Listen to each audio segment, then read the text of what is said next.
what is your hatred for John Cena? Yo, when Hulk Hogan takes a rock bottom better than you, there's a problem.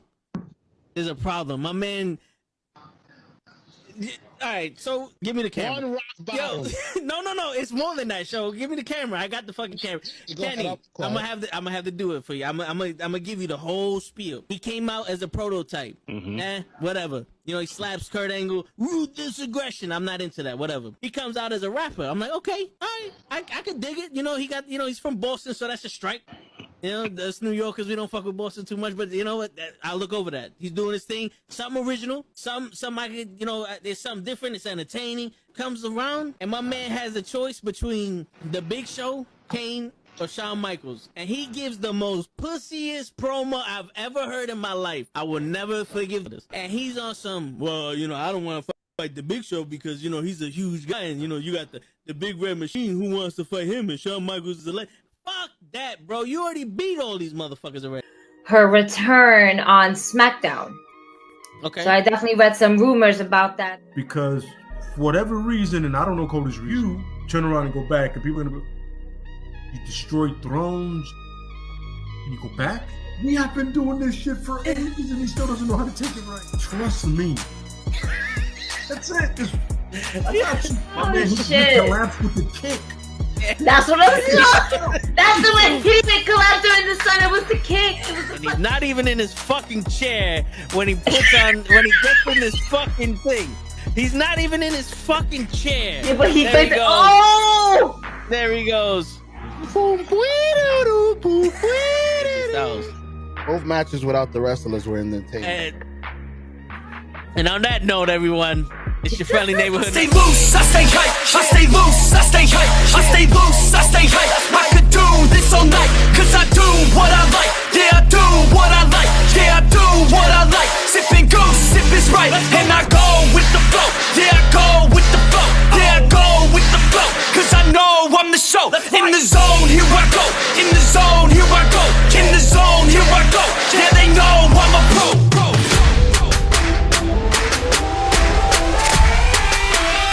Let's go, let's go!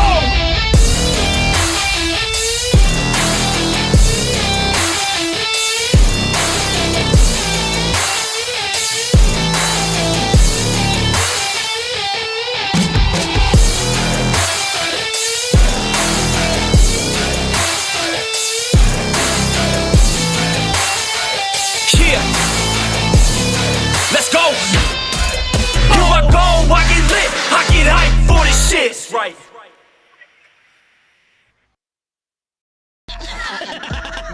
Word. He be like, I got a left elbow and a right elbow. I can break your face with an any elbow. Make sure that you get elbowed in your elbow with an elbow. Got the arm bar, get the phone ball, get around with the bomb with the bomb ball. Daddy's gonna take you to Jersey Shore. And on my tires, driving a hot tar, and we gonna do this, and we gonna do that, and we got this other shit in the hat, in the whack with the back, boom, boom, boom, boom, boom, back. What up, every fucking body? It's Wrestling with Knuckleheads. It's fucking Thursday night. You know what the fuck that means. We got Lay in the fucking building.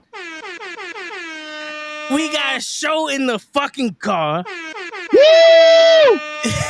We got Pimp, Lay, Harris, Kenny, and everybody else in the fucking chat.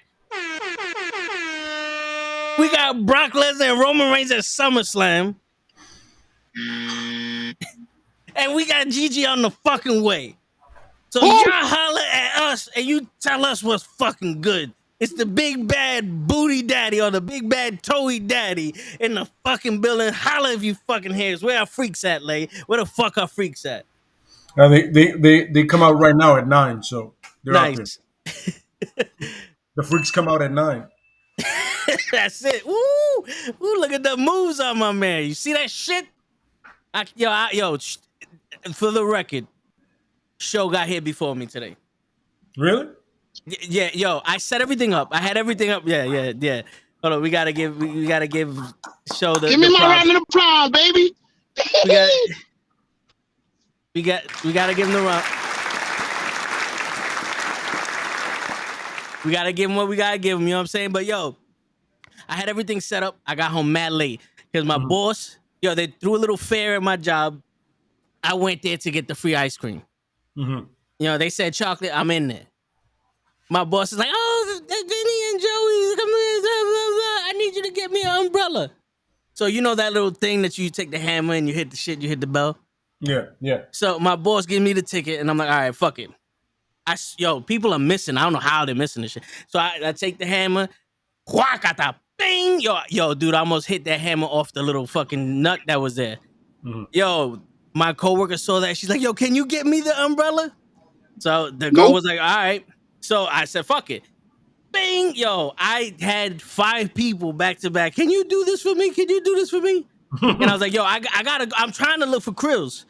I came here for ice cream. I lost Krills. You got me doing this shit. I gotta go. So me and Krills trying to get a bag, and he's doing this thing, and they're like, yo, we ran out of bags. He won the prize, but they ran out of bags. He's like, fuck it. So we found out there's bags on that same game I was just on.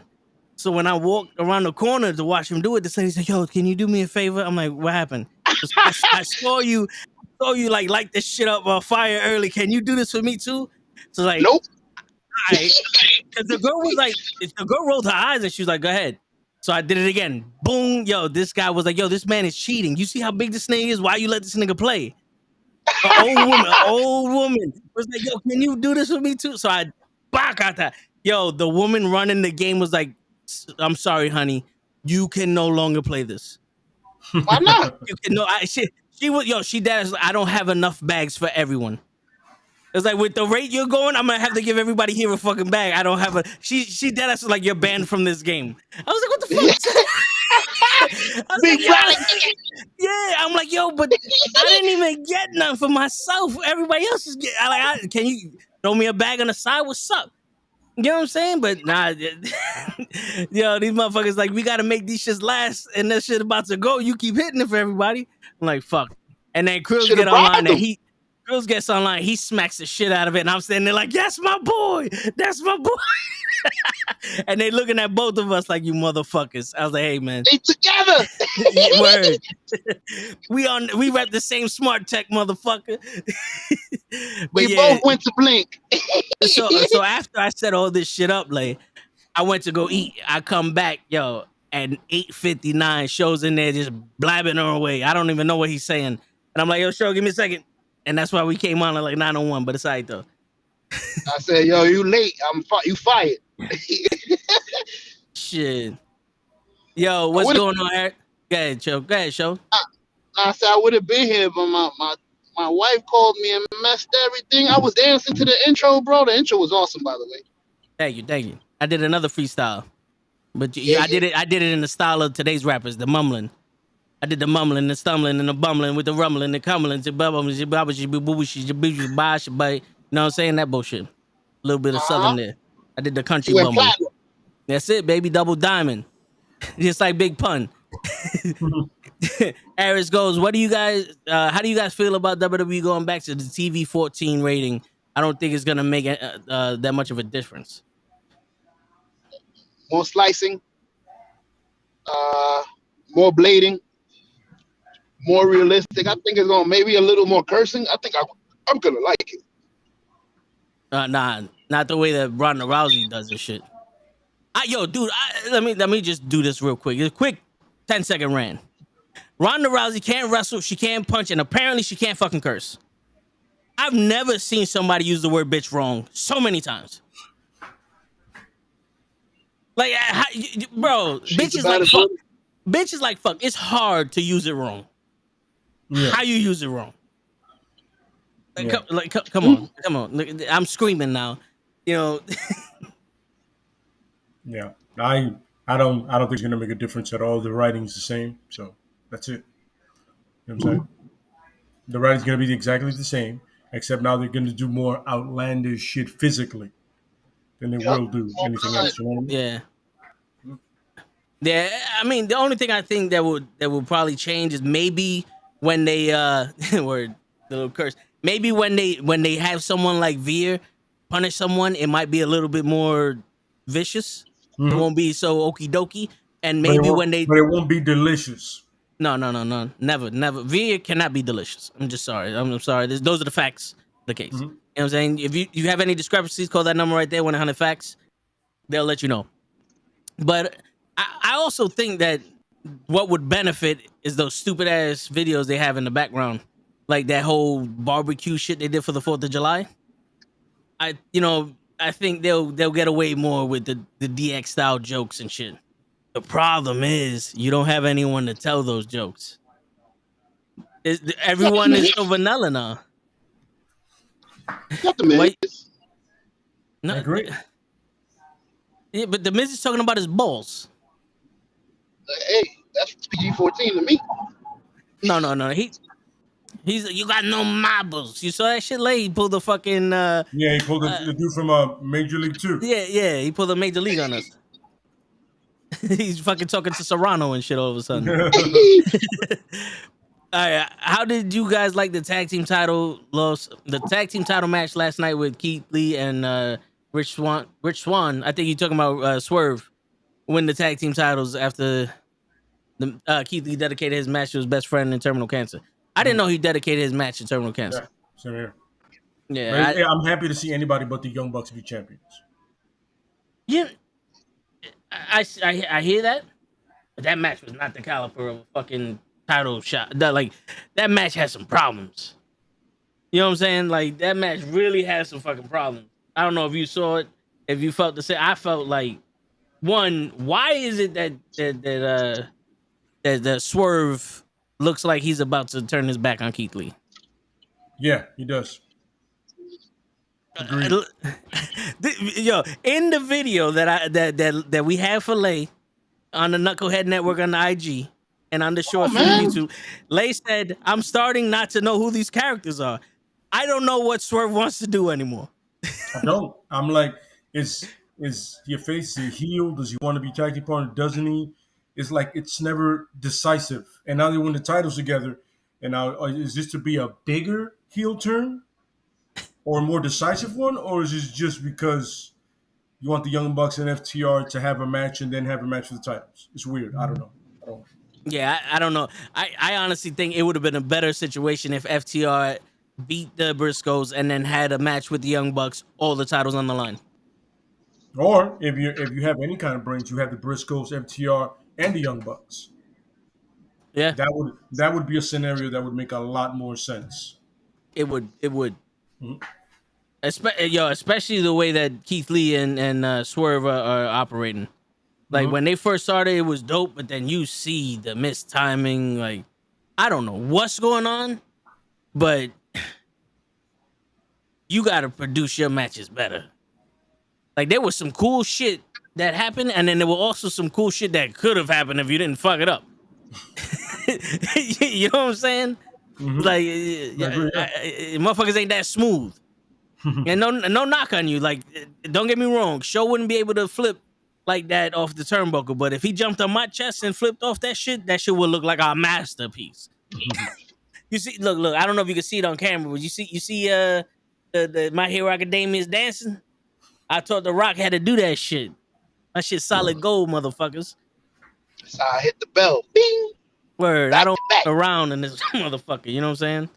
I know we PG-14. You don't need the button no more. That's true. Yeah, that's true. We don't need the fucking. The fucking beep. Oops. Word. My bad. Yeah, word, Pimp. I thought he was ready to turn on Keith Lee also. But yo, we got bigger fish to fry, man. We're gonna talk about the history of Roman Reigns and Brock Lesnar. I actually have a list of all their matches. Fun fact, they wrestled each other 7 times in a total of 7 matches. 4 of them were one-on-one matches, 2 triple threats, and 1 a fatal 4-way.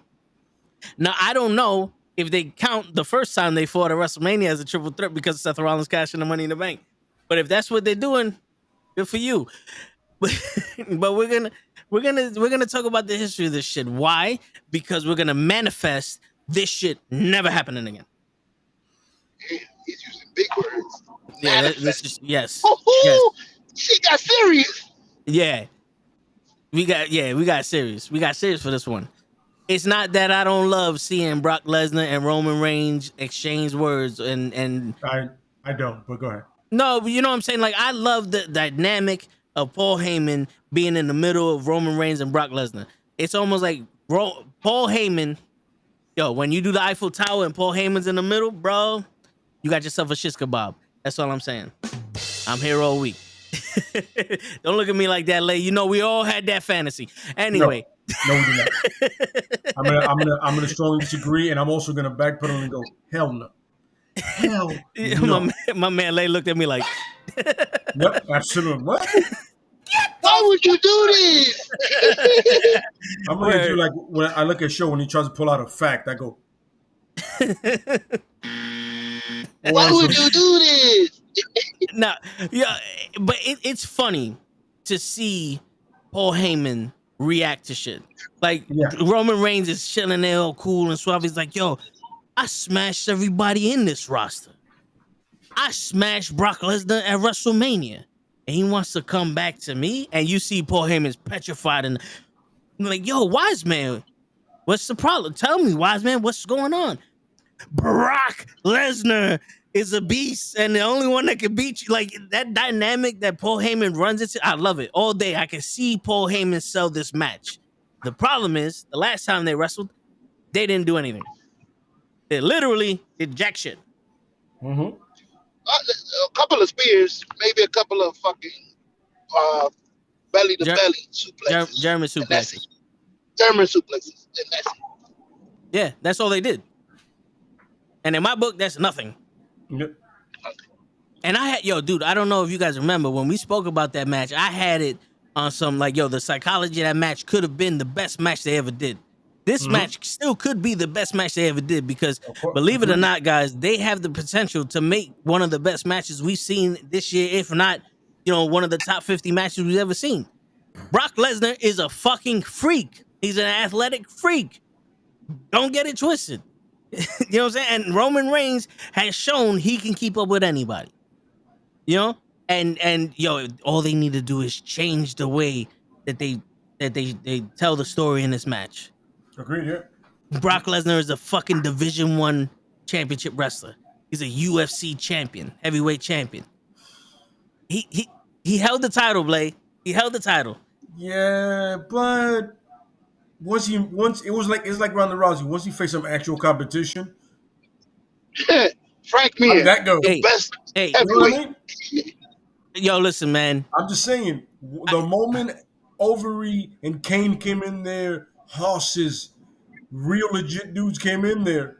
My man said, hey, I have gastro. Man, you got your ass handed to you. Dude. Kane handed you your ass, had nothing to do with your gastro, and Kane just whooped that ass. He survived. Yeah, he did. He did it cardio-wise, hands, wrestling, whooped that ass. And then Overeem's decided, solid liver kick. Good night, son. Yeah, that's it. He did survive Shane Carwin, though. Who?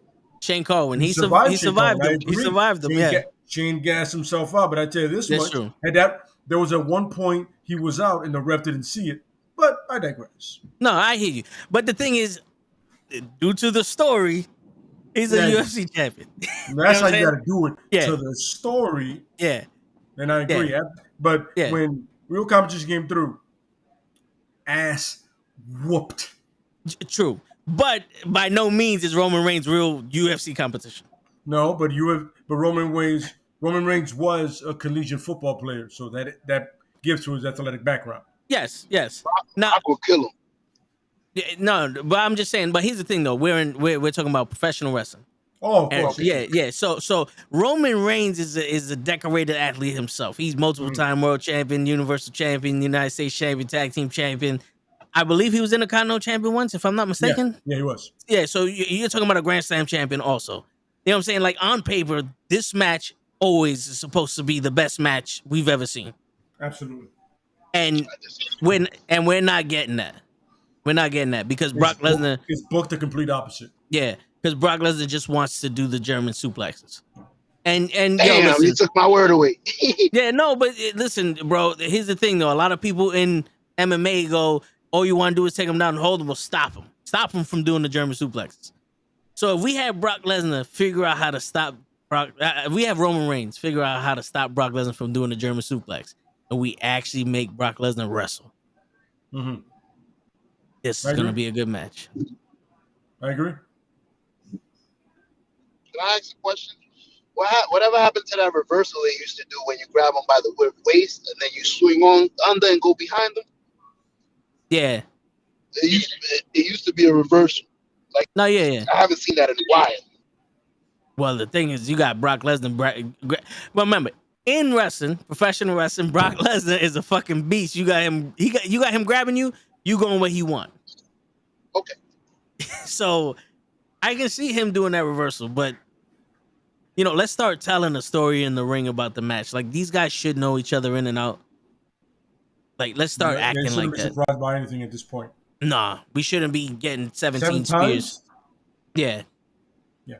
We should not be getting 84 spears, 76 fucking German suplexes, 29 fucking Superman punches, and 1 chair shot to end the match. That's not what we should be getting. That's what I'm expecting. Not for real. Yeah. And I say why? It's just, yeah, of course. I don't disagreeing with what you're saying. I don't like this match. I never did. I didn't like it the first time. I don't like it now. I've never seen anything. Y'all gonna rag on me because I know this is the greatest athlete. I've never liked Brock Lesnar's wrestling. There's nothing special he does. The one special thing he tried to do, he almost broke his fucking neck. I've never seen a fucking regular suplex, a fucking Boston crab, a fucking give me something, an armbar, a fucking do something, man. Put his arm behind the arm. Oh, he doesn't do nothing. It's straight German suplex. And the spear, the same thing. I think Roman is the same type of fighter. The who and the spear and the punch, and that's it. What can he do? I've never seen him suplex. Same shit. He doesn't wrestle. They don't wrestle. They just use their power to impose. It sucks to me. But y'all gonna disagree? That's okay. I'm a rookie. This is how I see it. I really haven't seen much wrestling from these two. I've never seen a sharpshooter. Do something. Break somebody's legs. Do something. Like, do a move. Step on his knee. Like, I've never seen them do moves. Like, set something up. Like, I'm gonna set up this arm. Let me see that arm. Like, I'm setting up the arm for a move. Later on, I'm gonna show you the move I'm gonna do. I'm setting something up. I haven't seen them. My round is over.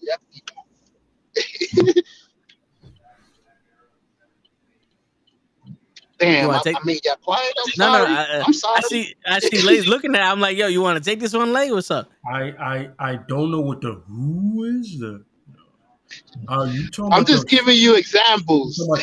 Okay, if you don't recall, when he started wrestling Jay, he started using guillotine choke. Right? Okay. That's one. I'm just throwing it out there. And Brock as Toe alluded to, former UFC fighter. So, but he is a Division I nationally ranked wrestler. This is without a doubt. Let's make no mistake about it. That man can't throw hands to save his life. But if he grabs you, consider yourself either dead or in the hospital. You know what he does know a certain level of jiu-jitsu. This is true. You know what I'm saying? So the problem is what we're getting a big man versus big man match. What you want is Benoit versus Eddie. Correct. Yeah. That's what you want. With all due respect, I want a wrestler versus a wrestler. What you want to see is Eddie versus Benoit. I don't people whatever. I'm just picking somebody. All right, better yet, you want to see Eddie versus Hitman Hart. That's what you want to see, right? Something similar. The problem is what you have in front of you is you have two big men, and they're going to book them like a big man program. And that's what they do. But the problem is they book them like a horrible big man program. Because you can have a big man match, a horse match, and it could be literally just like, perfect example. Roman and Brock, I believe, were in a fatal 5-way, right? I believe. Fatal 5-way, I believe. Or 4-way, I believe. Samoa Joe and Braun Strowman were in there, right? Yes. And that was just 4 horses doing horse shit. That's how you book that. And now think about it. Samoa Joe does no submission, and so does Brock. But for the most part, it was horse doing horse shit. You know what I mean? Yep. So that's what you got to think about. They're booking it as one horse against another horse, and then maybe there might be a guillotine, and that's about it. Like That's neither it. man That's it. knows, or a guillotine or a Kimura, because Brock does Kimura sometimes. Yeah. That's it. You're gonna get spears, F5s, German suplexes, the drive-by drop kick or whatever the hell he calls it. Superman punches, like 700 of those. And a bunch of pickups from the mat. Absolutely correct. Yes, and a couple of chair shots to make it. That sucks. Yeah. He should incorporate Somehow some of his all of the wrestling. matches become a no DQ match, even though they never stated. Yeah. Yeah. They never stated. All of a sudden, new DQ. I'll go, no, I thought this was a regular championship match. How did it become no DQ? Nobody came out and said it's a new no DQ match. Adam, whatever his name is, the guy who's not the Raw GM, but he is the Raw GM, but he's not the Raw GM. Pierce. And he's a heel and a face, but a heel and not a face. Yeah. Yeah. Yeah, that guy. He gets kicked in the face with the heels. Definitely. Yeah. You know what? You know what the thing is? I think Show wants to see Brock Lesnar versus Kurt Angle. Yeah, that's what I'm saying. Because Kurt Angle was the guy to bring Brock Lesnar to that level. Yes. Great. But That's see, what but I his thing mean. is, Kurt had the thing that Brock didn't do. Kurt had charisma Yeah. pouring out of his fucking ears. I didn't even try. He just came out and did it. With a broken freaking neck. Absolutely correct.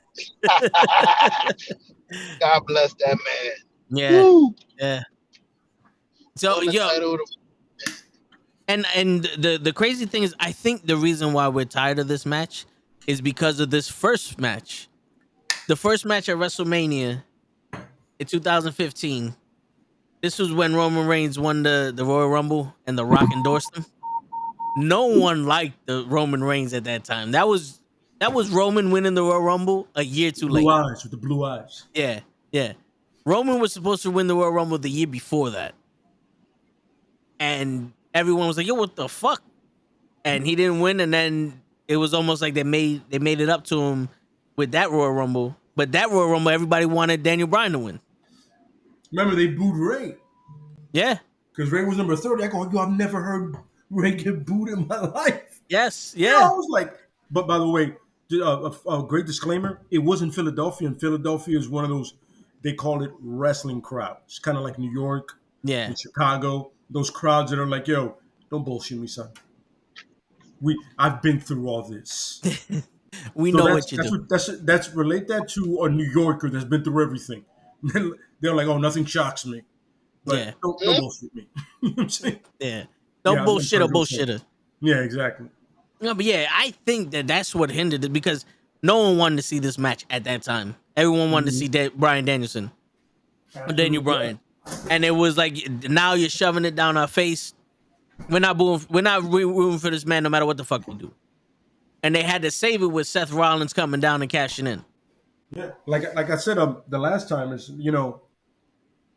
no one in life wants to be forced into anything. Like don't force me to like you, don't force me to do this. You just want to organically do it. Like, yo, if you're cool peoples, all right. But if you're a dick, then just be a dick. Yeah. But don't have somebody else trying to sell me on the fact that you're not a dick. You know what I mean? I'm not saying Roman's a dick. But I'm just saying is you're trying to sell me on this is the guy I should cheer for. I go, I don't give a fuck about that dude. You know what I'm saying? I'm going with the scraggly haired bearded fellow over there. That's my guy. You know what I'm saying? Yeah. Yo, Sonny goes, I don't know who I want to see go more, Vince McMahon or the show. # fire the show. I'm not gonna lie to you. Listen, I got a rant on Vince McMahon it's not lengthy, but it's powerful and it's really personal. But that's related. All right, cool. Remember that shit. We need that rant. Yeah. Hell yeah. We need that Next rant. video right there. Word. But yeah, and then Seth Rollins comes out and saves the match, and everybody loved it. It popped. Yes. So and that was one of those matches that, all right, cool. They saved the main event. It wasn't Roman. That was the beginning of the start of anything but Roman. Anyone but Roman. right? And then the next time they wrestle is a triple threat match with Dean Ambrose, and it's a number one contender. Yeah, the number one contendership match for the winner goes to WrestleMania. Yeah. And I believe, Roman Reigns won that one, but Roman Reigns was forced to defend his WWE World Heavyweight Championship in the Royal Rumble, and this is when he went to go wrestle Triple H. Yes. And bro, was the time when everybody was like, Triple H won this shit again? I remember they did this shit and they were like, yo, we don't want Roman to be champion, but Triple H won this shit? You wasted. Remember, that's when it was Triple H and Dean Ambrose were last, and everybody wanted Dean Ambrose because Dean Ambrose was hot then. Yes. They wanted Dean Ambrose to win, and then when he won, they were like, first of all, the fact that they were the last two, but when he won, they were like, what is this? Are you not hearing the crowd cheer for Ambrose when he came out and that shitty entrance music he had? They want that guy to win. You know what I'm saying? Yeah. Yeah.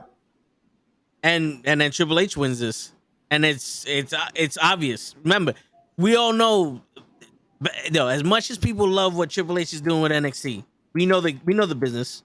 We know what it is. Triple H is gonna make himself win, and no one liked Triple H back in those days. No one liked that shit because it was always Triple H is always gonna go over. Mm-hmm. You know, and he was in the main event. You know, he was gonna win somehow. Yeah, Hogan did it. No, but I mean, he did it the one time against Bret. I've never seen Hogan run into a Royal Rumble go, no, I'm winning this. Like, nigga, you work for WCW. I don't care. I got creative control somewhere. You know what I'm saying? Like, he had, he had some problems and all that. But, I mean, like, Triple H, Hogan never took 30 seconds to pin someone. Triple H screwed over Booker T. That should have been Booker T's WrestleMania moment. Remember, he had that reign of terror. They're like, no one was winning. Yeah. Yo, the fact that Goldberg didn't get over.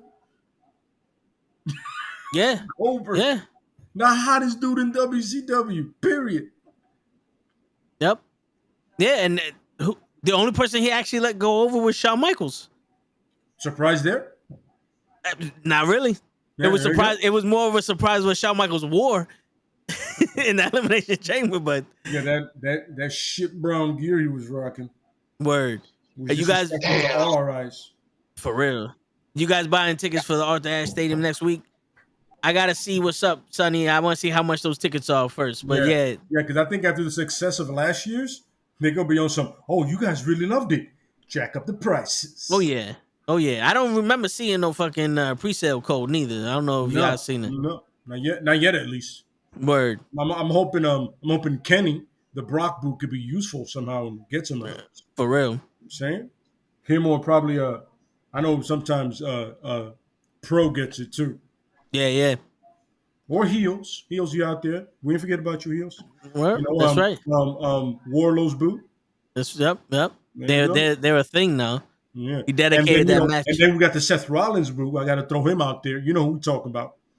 You know Tony. Seth Rollins boot out there. You know what I'm talking about. Oh, yeah. And also, he's also a Brock boot. Ooh. And a Bloodline hater. Oh, shit. But, so, I ain't gonna lie to you. When we're in the chats, and the chats of you guys in the DMs, and we go at it, it's fun because, Tony holds his ground, I hold my ground, and we just go. That's right. It's hilarious. All the points are great. They make sense, but you're like, this is where we are, son. We're in a bloodline era, so what can we do? That's right. And we all need Goldberg. But we both agree that we don't need Goldberg. Tony and myself can always agree we don't need Goldberg ever. Unless you want somebody over. You want him. I want to, what's funny? I would have loved Goldberg in his youth now. Oh, yeah.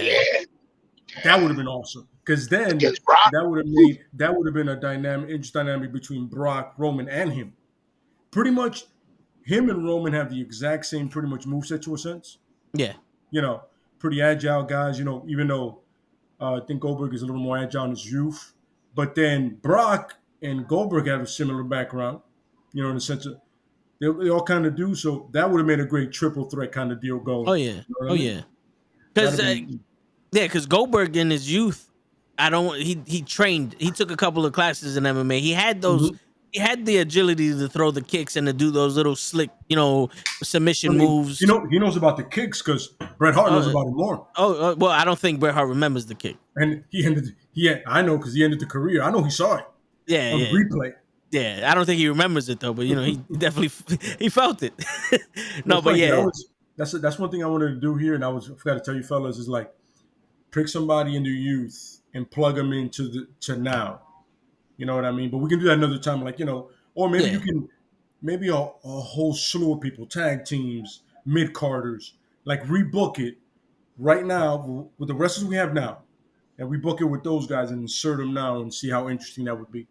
Yeah, that would be dope. That would be dope. Because Goldberg in his youth versus Roman Reigns is a dream match. Absolutely correct. I agree. I completely agree. The Tribal Chief versus the Streak, that would have been perfect. Yeah. Because in essence, the Tribal Chief has a streak right now. He hasn't really lost one-on-one to anybody. It's true. You know what I mean? Like, I think he lost. There was a 3-man that was lost, I think, but he didn't take the pin. I believe it was a 3-man that was. I think it was on SmackDown. I believe. You talking about like a trios match? No, like a 3-on-3 match. It was like the Bloodline versus, I think, RK Bro and Drew McIntyre. I believe. Yeah, I could see that. Yeah, they lost that one and then they won in the pay-per-view. Yeah, I think that's what made them get the number one contender for the tag team title. Exactly. Yeah. So, you have essentially two streaks going against each other. So it would have been really interesting. Yeah, that would have been dope. Yeah. And the thing is, like, unlike most people, like Goldberg had that do nothing charisma. Yes. Goldberg can stand there and people will be in awe of him. And he can yell who's next. Yeah. He didn't need to talk. No. His walk to the ring, and who's next said enough. Standing in the sparkles and then breathing out the smoke. Yep. Yeah. That said enough. And it's very rare to have someone like that.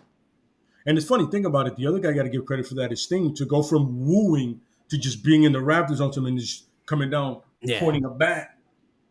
It's like, WCW had a lot of those guys that didn't have that. They didn't need the same thing, charisma. Yeah. They just kind of showed up, did things, and bounced. You know what I mean? Look at Glacier. He sucked, but, for a moment in time, all he had to do was and then do fake martial arts and whatever, Yeah. Because you know what it is? I'll give the WCW this. They had a lot of talkers. They had a lot of people that were over like Ric Flair, the Four Horsemen, Hogan, and Scott Hall. They had a bunch of people that can talk you, that can read the fucking the yellow papers. And if you're young, that was a book that had everybody's number in it. We didn't have Google or caller ID or anything like that. So big book like that, and you slap somebody, we could probably kill them. Yeah, that's what parents used back in the day to beat their kids and not leave marks. So that way, when they go to school, you don't get child services called on you. But these people could read the phone book and you'll be entertained. And with so many of those people, when you have Sting do 1,000-mile stare at your ass, it's like, oh shit, it's so much of a contrast that it mixes well with each other. Absolutely. Yeah. The thing with the attitude era, at least WWE, everybody had to be over the top. Yes. Because even though Rock can read the fucking phone book and you'll be entertained, he was over the top. Austin was over the top. Like, DX was over the top. I don't want to say Triple H was, but, I think Triple H was constipated. Yeah. The game. I remember when The Rock did that. When The Rock did that, I was like, yeah, that's him, bro. You never notice it when somebody points it out. He's like, I'm the game. I go, wait, that's exactly how it sounds. I never realized that. Yeah. You guys have never seen it? Look up Rock impersonating Triple H. It's fucking hilarious. Oh, yeah. And you realize, that's him. Yeah. There was only but so many people that didn't need to speak, and you were entertained. And that was like Gangrel with the Brood because his entrance was so crazy. The Hardy Boys themselves. The Hardy Boys themselves, because the match was gonna be crazy off the hook. The Too Cool, Scotty Too Hotty, Grandmaster Sexy, and Rikishi, because they went in the ring and danced. If you're gonna entertain us, you don't need to speak. You know what I'm saying? Steve Blackman, yeah. There was a lot of, if you're either gonna talk, you're gonna do something entertaining and so different that we love it, or you're gonna whoop somebody's ass. The Undertaker. Yeah, because The Undertaker, Steve Blackman, Ken Shamrock, Kane. Kane was number one for a long time. Oh yeah, Dan DeBeat, Sevron. A lot of those people, they just came out with their, remember when they first started? It was just beating the snot. But then they got to talk and you realize, I get it. That I always love the door. What are you doing? We have a doorway. Even The Rock goes, sorry. You come to when The Rock came through the door, I was like, wait, The Rock doesn't care about anything. But hey, man, even The Rock knew you don't fuck with Ron. You don't fuck with Ron Simmons. No. Apparently, if anybody doesn't know out there, you're not a true wrestling fan. Ron Simmons is like maybe fourth or third behind Ming and Ming in the baddest people in WWE. Yeah. I forgot Stan Hansen. Stan Hansen was a yeah. And a little fun fact for everybody that doesn't know, Ron Simmons was the first African American World Heavyweight Champion. In WCW, he beat Vader, which that was a quick match, but the power slam he did on Vader was fucking beautiful. And people forget how strong Ron Simmons really was. Yeah. Like when they gave him that stupid gladiator gimmick, nobody laughed in the back because they were like, he would kill me if I did. He would murder me. And I don't know what happened. I thought they was gonna be WWF World Champion when he was Farouk. I could have swore, if not when he was the Gladiator, when he was in the Nation of Domination. That probably would have been the best bet. You know what I mean? I think that was a lost opportunity because you could have had him as a champ and then The Rock as the IC champ, and then that's where you make the friction. And you could have had Kama and D'Lo Brown as tag team champions. You could have done that for the first time like that. Yeah. But then there's that friction because The Rock naturally wants to be the top guy because he has a look, charismatic, Yep. It would have been interesting that would have been in a different booking for it. I would have been a fan of that. And not for nothing, I believe that if Farouk was the World Heavyweight Champion, The Rock was Intercontinental Champion, and Kama and D'Lo and Mark Henry were the tag team champions, it would have meant a lot more to the African American community and the minority community back then than it would now. It's funny, and then you could have easily given Kama or Mark Henry the European title. Yep. Kind of like just give them the collective goal outside of the light heavyweight and the hardcore title.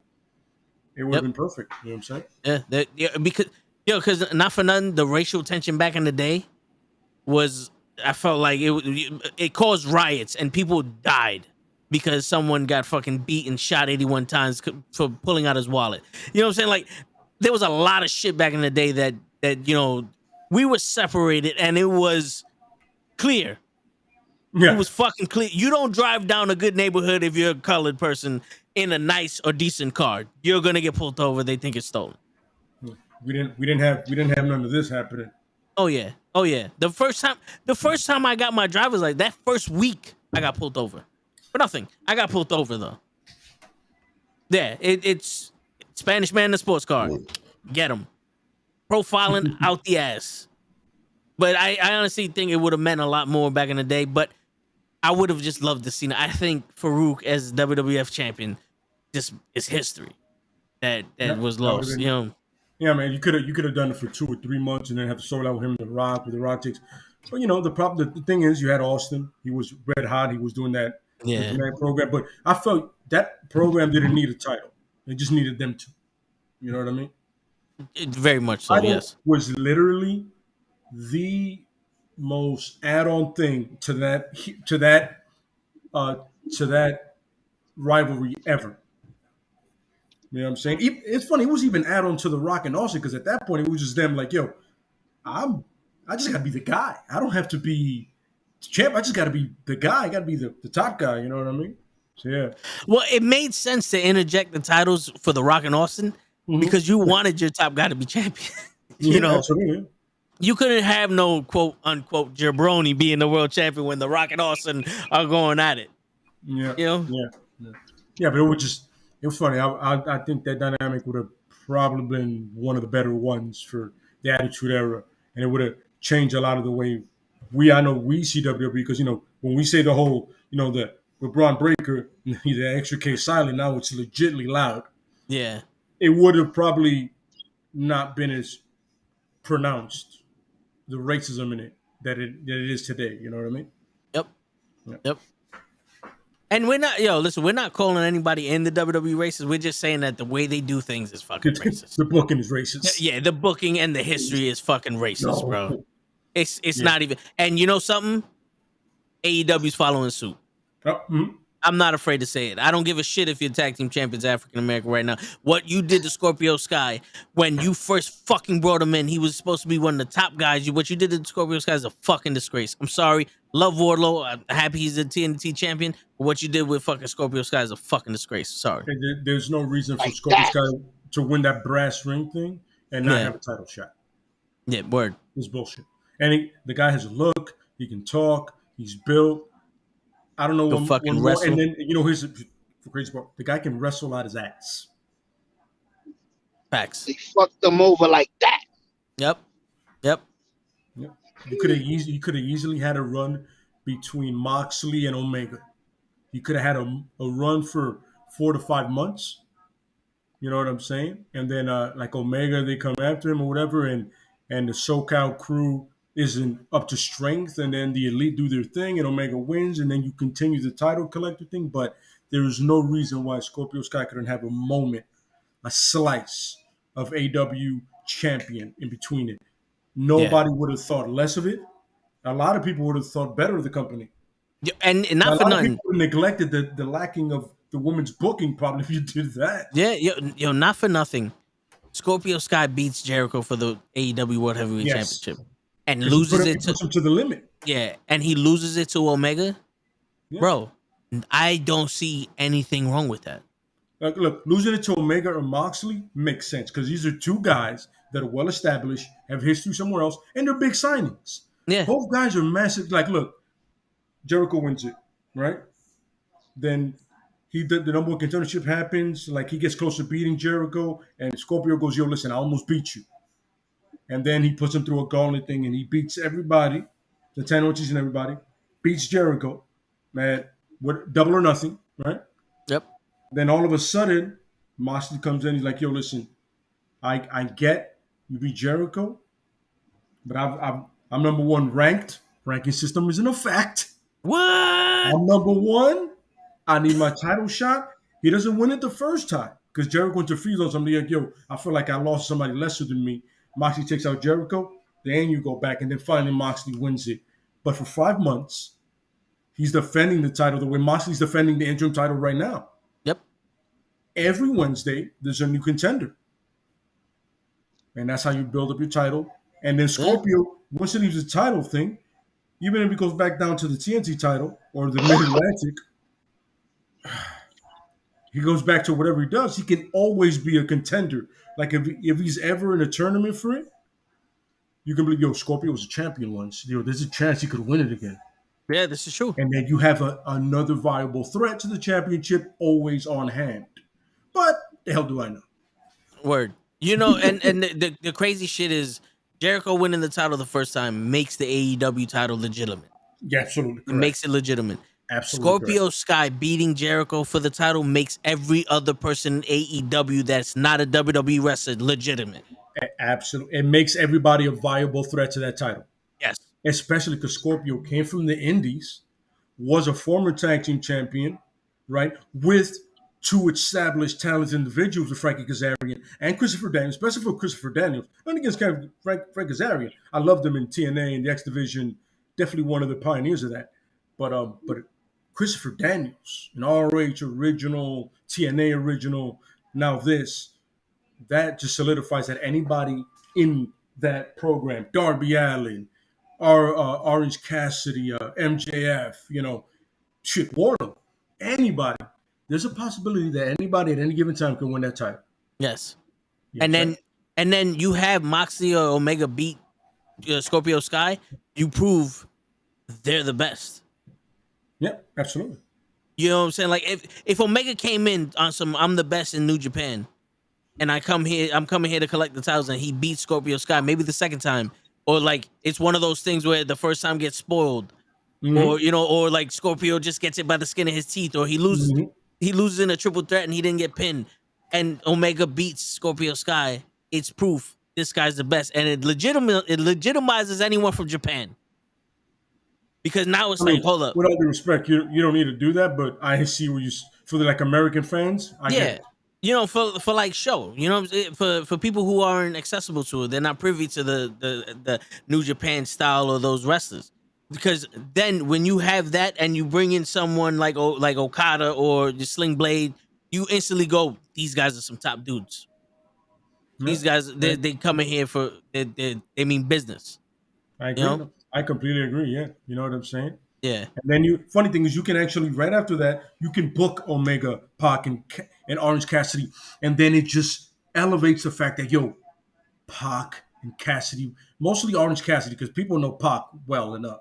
Like Pac has always been dangerous, but Orange almost had it a couple of times, and we've spoken about that match at length. Like a couple of times, they're like, is Orange gonna win this? Yep. Is Pac gonna win this? And you just with Scorpio having won it, and then that happening, you're like, anybody can win anytime. Then you bring in Miro, and you're like, oh, Miro should definitely win it. Yeah. You know what I'm saying? And then even with the way you have Luchasaurus now, what if he decides to break away from Christian and he wants a title run? It would all make perfect sense. You know what I mean? But if you just book one person, right? Yeah. And the thing with that, what you just said, is the magic of wrestling. The magic that we had growing up in wrestling was at any given moment, someone can make history. Someone can do something that we didn't even think can happen. I mean, the Mick Foley booking is probably the perfect example. Yes. I mean, a lot of shit happened for it to happen, but there's no way you're thinking Foley's going to win that title on Raw. And Raw was damn near a pay-per-view at that point. Raw was like a pay-per-view event. Make no mistake, on a Monday. Because shit happened all the time on Raw. Yep. Yeah, because the thing about Mankind, he did not look like a champion. No, not he didn't look like they would give him the belt at all. And then when he won it, and when Tony Schiavone ruined it for everybody, they were like, bullshit. That's one of those moments where it's like, Mankind's the champion. Mick Foley is the fucking champion. I'm tuning in next week to see what happens. You know what I'm saying? At any given time, we have to suspend belief in this wrestling industry. That's why people watch wrestling. To suspend their belief and to see people who are over the top and all that. I don't watch wrestling to sit there and go, oh, Roman Reigns is going to win this because they want to have The Rock wrestle him in WrestleMania, so he can't lose this. No. I want to sit there and go, there's a possibility that Brock could win this shit. Absolutely. I want to, there's a possibility that Ricochet could win the Money in the Bank. I don't want to go into matches going, there's no fucking way that this guy's winning. We knew Liv Morgan had a strong possibility of winning because they owed her one. We don't, I want to suspend my belief. And I want to be on some, anybody could win this, but my girl is Liv Morgan. And when she wins, yeah. Because back in the day, it was always, I'm a Hulk Hogan guy. Cap is a Warrior guy, and it was WrestleMania 6. No, Hogan's winning. No, Warrior's winning, and we back and forth. And then when Warrior won, it's like, fuck. No one knew who was gonna win. No one knew who was gonna win. But now that match was entertaining. My bad. Go ahead. No. Go ahead. I agree. Yeah. No, I said that match was more entertaining, and that was big guy versus big guy. You know what it was? That was the first time we seen the Warrior go more than 10 minutes. And as much as people want to shit on Hogan, he controlled that match. Oh, he's a veteran, bro. Yeah. I would say Hulk Hogan and Macho Man gave the Warrior his best 2 matches he's ever wrestled. Agreed. And that's saying a lot. And Ravishing. Yeah, Rick Rude, yes. And I was gonna say that's saying a lot because the Ultimate Warrior wrestled legends. I think Ultimate Warrior wrestled more Hall of Fame wrestlers than anyone in the history of wrestling. That's what they did to try to put this man over. You know what I'm saying? Like, my man wrestled The Undertaker, Jake the Snake, fucking Andre the Giant, Mr. Perfect, fucking Hunter Ravishing Rick Rude, Hunter Hearst Helmsley, Jerry the King Lawler, Hulk Hogan, Macho Man. He teamed with Macho Man. But like, who else? Fucking Hercules Hernandez. You know, like this man was put in there, and they protected the shit out of him because they wanted to make him the next Hulk Hogan. He fucked that up. That's for another time. But you know, quick question before you change. Did he put anybody over? Who? Like, is there somebody Ultimate Warrior? Is this somebody that he actually helped or actually got beat by, like clean? Like yo, he beat the Ultimate Warrior. No, you know something? You know something? The thing is, back in the day, you only let somebody beat you. There was no putting somebody over. Like, putting somebody over back in the day was Hulk Hogan laying down for Warrior, letting him win. It's your job to be successful. Where, like, I would say, like, the Ultimate Warrior lost the title to Sergeant Slaughter, and Sergeant Slaughter became the biggest heel back in those days because he teamed with Iraq, you know, during the war. You know what I'm saying? But Sergeant Slaughter did that. Warrior didn't do that. And if anything, Macho Man put over the Warrior in all those fucking rivalries they had. You know, it was back in the day. To be honest with you, there was no such thing as a bad wrestler back in the day. Even fucking Brooklyn Brawler can put on a good match with anybody. Yeah, look at Skinner. Yeah, you know what I'm saying. So to compare back in the day to now is very difficult because there are some athletic guys now, very few actual like wrestlers. You know, there's technical wrestlers, but very few wrestlers, like natural, like authentic, historic wrestlers. You know what I'm trying to say, Joe? Like, like I believe with the longevity of it, that maybe Kurt Angle would have been the last pure like old school type wrestler. You know what I'm saying? Like, you had Eddie, Benoit, Dean Malenko, Lance Storm. Like, all of these guys were wrestlers. Yeah. And as the sense of they can put on a good match with anybody. They had the psychology, and no matter what, you want to see them. Like, we saw British Bulldog and the Barbarian every single WrestleMania, every single fucking pay-per-view. Yo, do you know that at one point Hercules Hernandez had the records for the most pay-per-view appearances? Who? Back in the Hercules Hernandez. He had the most. Yeah, guy with the chain? Yeah, he had the most pay-per-view appearances. Yeah, like yo, in the 90s. He was pride and power. Yeah. All that. He was always it was Power and Glory. He was always in something. Yeah. Yes. Yeah. And they had good matches. And you know why? They stuck to the basics. And they said, yo, what's the story we're telling? This one? Let's do it. I agree. They would, you know what I'm saying? And Kurt Angle and Eddie and all those guys can tell a fucking story. Mm-hmm. Yo, I'm telling you, one of the best like, if it's not Kurt Angle, one of the best opponents that Brock ever had was Chris Benoit. Yes.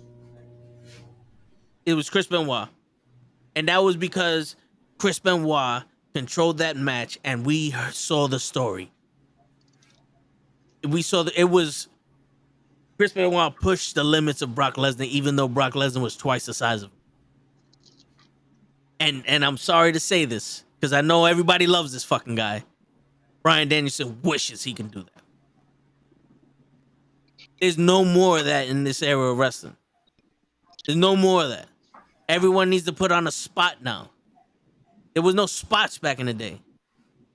I would never believe Benoit would let Brock Lesnar German suplex him 87 times. The reason why Brock that was a move for Benoit is because he German suplexed you 3 times. Mm-hmm. Because that doesn't happen. That doesn't happen. Not to a technical wrestler. Yeah, you know what I'm saying? Like, that was special. You don't repeat moves back in the day. Because that was when you said you went to the well one too many times and people learned. That's the psychology I'm talking about. I don't know where Pro is, but I remember Pro asked about that. That's the psychology there.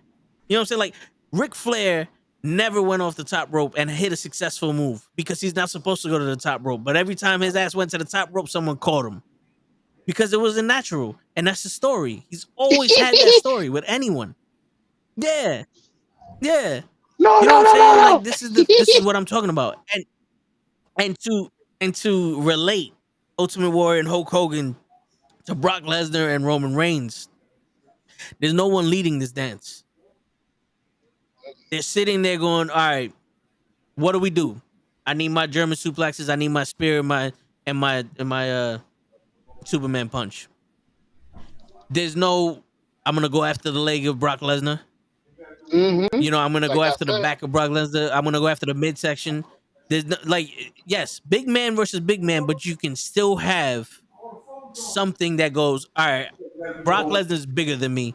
I gotta stop him from doing his move. You know what I'm I saying? gotta take his There's legs. no one leading the I match. gotta take his Yeah. arms. I gotta kick him in the stomach. Yep. Because you know, one of the stories in Hogan versus Warrior was the youth of the Warrior. Yeah. Because I don't know if you remember this show, but towards the end, Hulk Hogan hulked up, and he went after the Warrior. But the Warrior showed that when the Warrior got his adrenaline, he was more powerful because he was the younger guy. It was like Hulk Hogan hulking up wasn't enough to overcome this young lion. You know what I'm saying? And we don't see that here. Like, where do you see? Like, you're just gonna see Brock Lesnar F5 Roman, and Roman's gonna land on his knees and then come back and spear him twice. Yeah. I agree. Yo, That Matt would be goes, I'm something. not invested in SummerSlam really because of that match. Yeah. I agree. Yo, Matt, you're preaching to the choir, brother. Yes. You're preaching to this is a choir, and we're Yeah. all with you. Yeah. Because And- you know what it is. WWE's panic get Brock in instead of building a new star. And listen, I'm gonna make something very clear. Austin Aries is a version of Roman that we never wanted. Yeah. I like Austin Aries. Austin Aries has a lot of tools that make him great, but the problem is you're trying to make him great without letting him just be great himself. He can do it himself if you Wait, listen to Austin Austin Aries, if you Theory? look at him. You Huh? talking about Austin Theory or Austin Aries? Austin, I'm sorry. Austin Theory, I apologize. Okay. No, I'm sorry. I apologize even more. Theory. Yeah. Because he's Prince now. He can only be by one name. Yeah. Theory. Doesn't that go for everybody? Theory is pretty much Theory. I'm surprised it's not Owens at this point. Theory, right? Or just Ziggler or Dolph. Or just Yeah, right, or just Cole. But at this point, he can do it organically because I tell you guys, if you ever watched Evolve, or you ever got a chance to see him, Austin Aries is the perfect Theory. douchebag heel without needing anybody to help him. You know Theory. what I mean? You keep calling him Austin Aries. I'm sorry. No, Theory. trust me. I get it. Theory. Yeah. Just Yeah, for the audience. Yeah. Theory. I mean theory. Not anything No, else, yeah. just theory. Yes, but this is the thing, Matt. You know why you're not invested in SummerSlam because of this match? Is because the last match was so fucking generic. Yeah. Yo, I'm gonna tell you straight out like this. This match had the potential to be one of the greatest matches we've ever seen. Mhm. And it still does. But in the eyes of the people watching, no one gives a shit about this match. It's not you can't invest in this. This is a bad investment. Mhm. This is like someone selling you a house and every single house that you look at has a leak in it. You know what I'm saying? You know what I'm saying? It's like Correct. I agree. can't trust you, boy. I can't trust you, homeboy. You trying to sell me bad houses. Mhm. Every I promise house you, the is next like- one isn't going to leak. Yeah, and not for nothing, Matt. I think the best thing to do is save John Cena versus Theory for WrestleMania. Why? Because one, it gives Theory the chance to grow into a stronger competitor, a stronger character, be a bigger heel, and it also gives Cena the chance to show up at SummerSlam, not be in a match, but it be involved in that cash-in, and it gives that rivalry the potential to be even more. Because right now it's just Theory trying to catch clout off the name of Cena. And I don't want to see that. I don't want to see that. Like for that, why would Cena respond to someone just trying to catch clout? You don't need that. He's a fucking legend at this point. You know what I'm saying? And it's like, yo, bro, you gonna have to wake up earlier to get me here. You know what I'm saying? So I think you build that up, and WrestleMania would be a bigger moment for Theory and Cena. SummerSlam is the rematch. It's always been the rematch. Yeah, show. No, I was gonna tell you, I got a corny way to do that. Like I like that story you just said. Why doesn't Theory come in and cash in at the end of SummerSlam like they usually do? And as he's coming down, comes and fucking hits him in the back of the head and takes that suitcase. And he cashes it in. And then Theory faces the champion at WrestleMania, which is John Cena. He could take it from John Cena. He could go back to his movies. That might be a way, but I'm a rookie. No, you know something? I like that idea, but I would rather Cena come out with the crowd. It's almost like a fan did it, and then he pulls out the hood like, nah, it's me. You just can't see me, son. Mm-hmm. You know? Bang. Yeah. Nice. Yo, No problem with that, yeah. Matt, you know why? Because I think the vignette for WrestleMania would be a lot stronger than the one for SummerSlam if they started now. Yeah, remember, you have to build the rivalry. Yeah, and WrestleMania is the 30th. That's in 2 weeks. You're not gonna build that enough. That's just, you're just trying to get an audience with Cena, and then you're gonna ruin Theory. Remember Bobby Lashley Moss a week before the event? Yeah. But that was Bobby Lashley and Omos. Like, if you're gonna do that with Cena and Theory, you're gonna just use Theory as a stepping stone. He's gonna be a patsy, and that's gonna hurt him. I think right now what you need to do is build Theory to the possibility of him going over a Cena.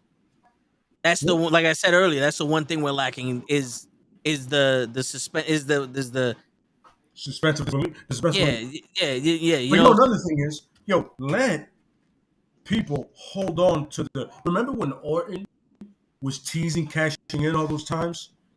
Yeah. He would come out, his music would hit, he'd be on some, and then he'd just walk back and watch people wrestle on some. I'm still here though. You're worried about me. You're worried about me. Like the women's one, I appreciate it, but it would have been. I get it's a baby face, but as a heel, like this is a perfect opportunity for Theory, his music to come on. He just out and goes, "Nah, I'm good. I'll sit up here. I'll have this on my lap." Then he gets up at one point, and both guys stop wrestling, and he just sits down and goes, "Easy. I'm just stretching my legs, man. Let's take it for a minute. It's a half an hour match." That's what you mean. Yeah, he did something similar to that on SmackDown. No, that was lapping around like a moron. Well, I'm talking about during the entrance when Roman Reigns was doing his entrance. When he got to the ring, Theory was at the entrance, so it was almost like, but it wasn't don't forget about me. It's not that creative. You have to wait till like there's a match. I'm just saying like he's doing something, like he's starting the mind games of this fucking the thing. But listen, man, I want to see Theory grow into his own character before he starts being a fucking chew toy for Cena and these legends. And that's what I'm saying. He has the look, the ability in the ring, and especially on the mic to do his own thing. He is creative. He is talented. The reason I don't like Theory now is because it's the Roman John Cena effect. Yep. I don't need that. Theory doesn't need that. Theory can literally build his own character. That selfie thing, I got no problem with it. Because you know what? That's his generation. And it fits. You know what I'm saying? It makes sense. But once you put McMahon, first of all, McMahon should not be on TV anymore. Let's just solidify the fact that he looks like hot ass and he's a piece of shit to boot. But he looks like crap. I'm talking about visual-wise. He looks like shit. Like my lady saw him, she was like, "Oh my God, why is he on TV?" She's not some fan. And she acknowledges the fact that this man does not need to be on TV. Yeah. She was like, "Oh, what? No, get him off." I'm like, if a non-wrestling fan doesn't want to see you, what makes you think we want to see you? Yeah. And then you're backing up a younger, muscular dude that the whole world makes fun of you liking? Those kind of guys? It's weird. Yeah, it is.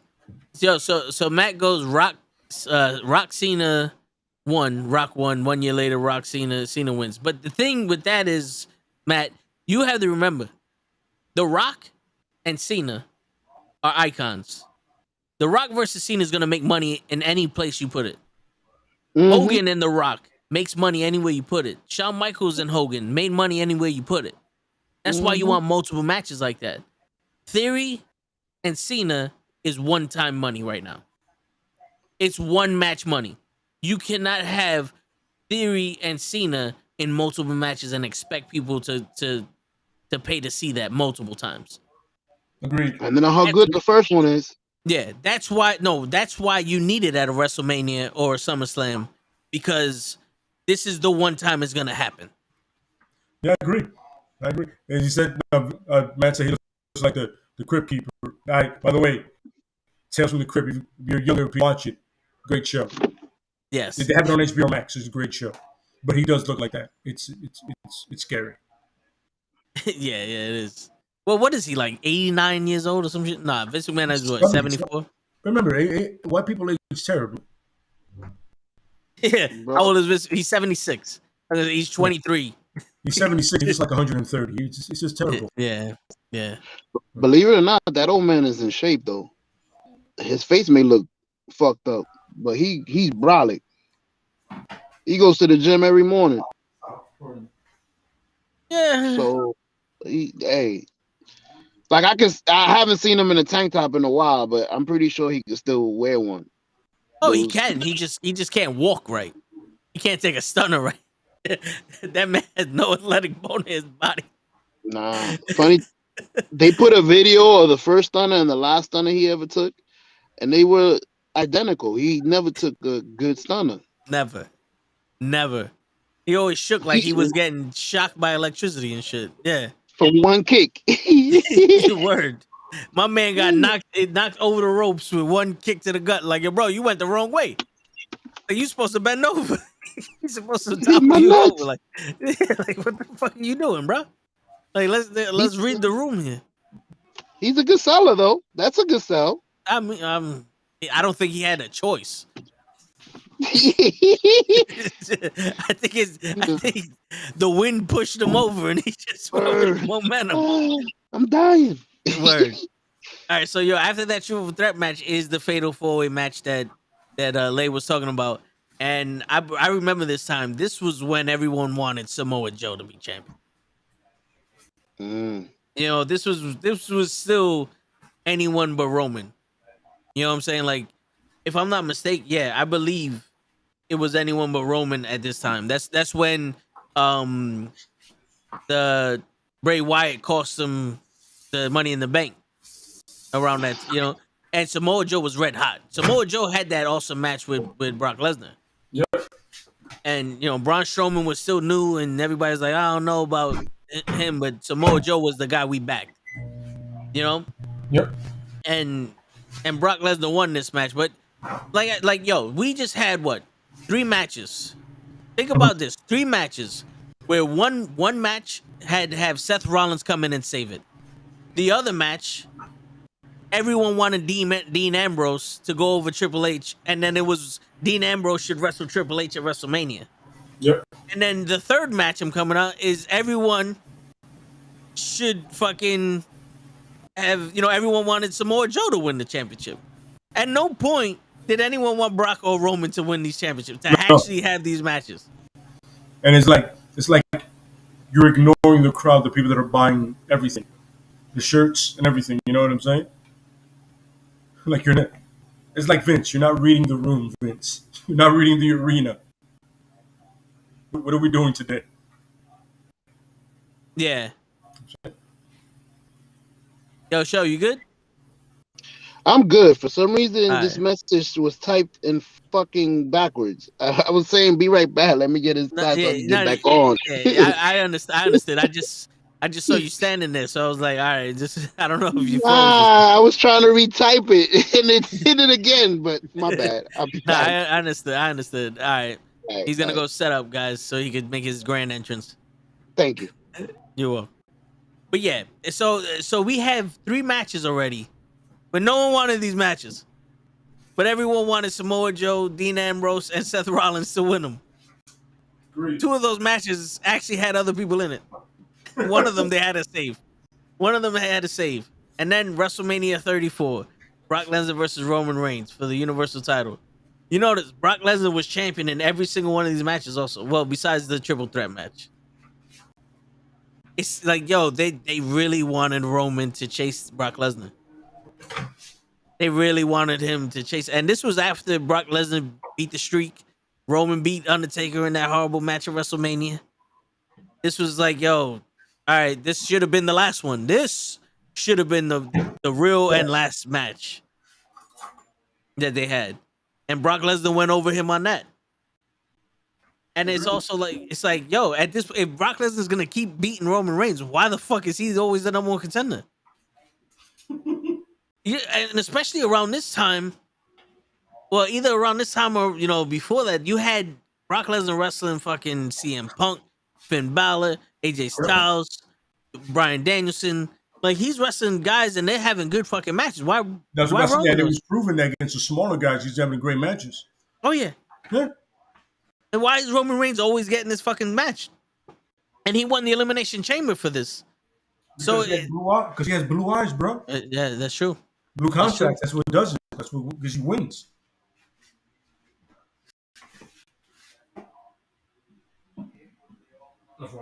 Yeah, get your wins, bro. Yeah, and also I'm reading the synopsis of this match, and it was saying that before this match, the news was paramount that this was Lesnar's last WWE match, and he would return to the UFC. So due to this, they thought Roman Reigns was gonna win this match, and then he loses. So it's like this match didn't even have a storyline where, you know, it's who's the man or finally Roman can win. This is Brock Lesnar's leaving, so we're gonna give the title to Roman, and then Brock Lesnar wins, and it's like, oh well. And yo, it wasn't this the match that Brock threw the title at Vince McMahon's face? I don't know if that was the match that he did that, but I remember, yo, there's a video that went around, even WWE shows it, Brock just throwing the title right in Vince McMahon's face. When Lake comes back, I'm pretty sure he'll be able to let us know. But yeah, like, and I don't even remember this match. One, I also remember that Brock Lesnar, everyone wanted him to not Brock Lesnar, Roman Reigns. Everyone wanted him to take off that fucking stupid ass vest. I remember that. I wanted him to be like, all right, bro, let's change it up a little bit. You're no longer in the fucking Shield. Let's change this shit up. You know what I'm saying? But so that was the one. Yeah. So that match I don't even think was that good going on, and that was WrestleMania 34. And then the next time they wrestle is in the greatest Royal Rumble with the steel cage match. That's Blood in the Sand. I call all those fucking Dubai shows Blood in the Sand. That's a WrestleMania house show. That I think that had no, that right there, this match meant nothing. This is a like if they wrestled in a house show, like I said before, this really doesn't. Yeah, yo, WrestleMania 34 when Brock won. That's the time that he threw the title in Vince McMahon's face, right? After the match, right after that, yeah. That's when he fucking, and then Vince brought him back a couple of months later, gave him like $2.7 million to show up, never be on Raw. Yeah. He was never on Raw. Yep. Yeah, that was fun. Yep. And then the match after that is the Blood in the Sand match. My God. The cage match. Oh, that shit show. Yeah, the greatest Royal Rumble with Titus O'Neil is still hiding underneath the ring. By the way, shout out to the greatest Royal Rumble title that didn't matter, and it was ugly as shit because it was green. It made the 24/7 championship look like the original IC title. It looked amazing. Yeah. You remember that shit? I remember when I saw it, I was like, so when you win a Rumble match, you get a title now? What is this, Ric Flair?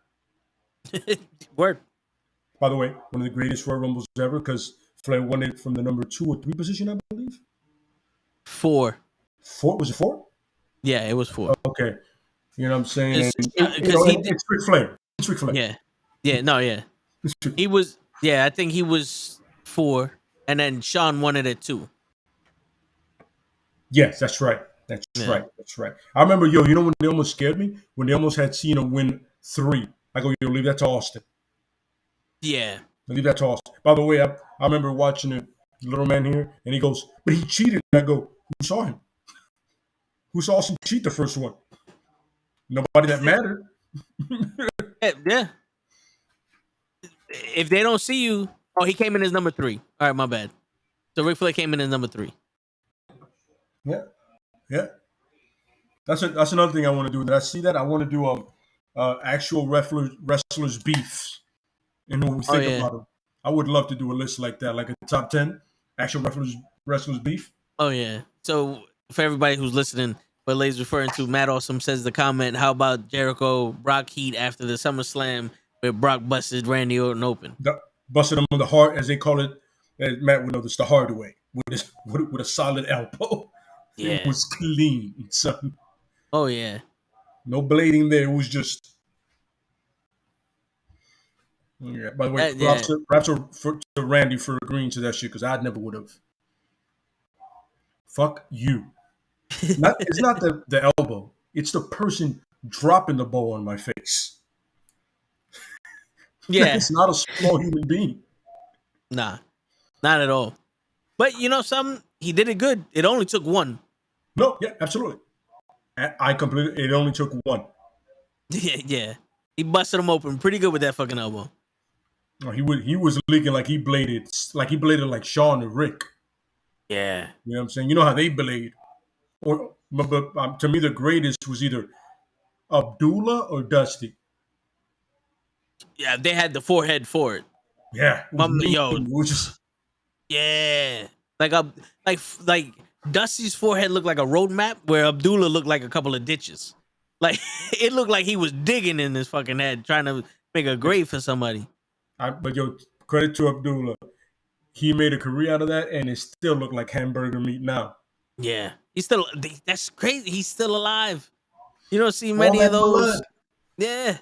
I gotta give it to Moxley. He's trying to match him somehow. He's trying to catch up.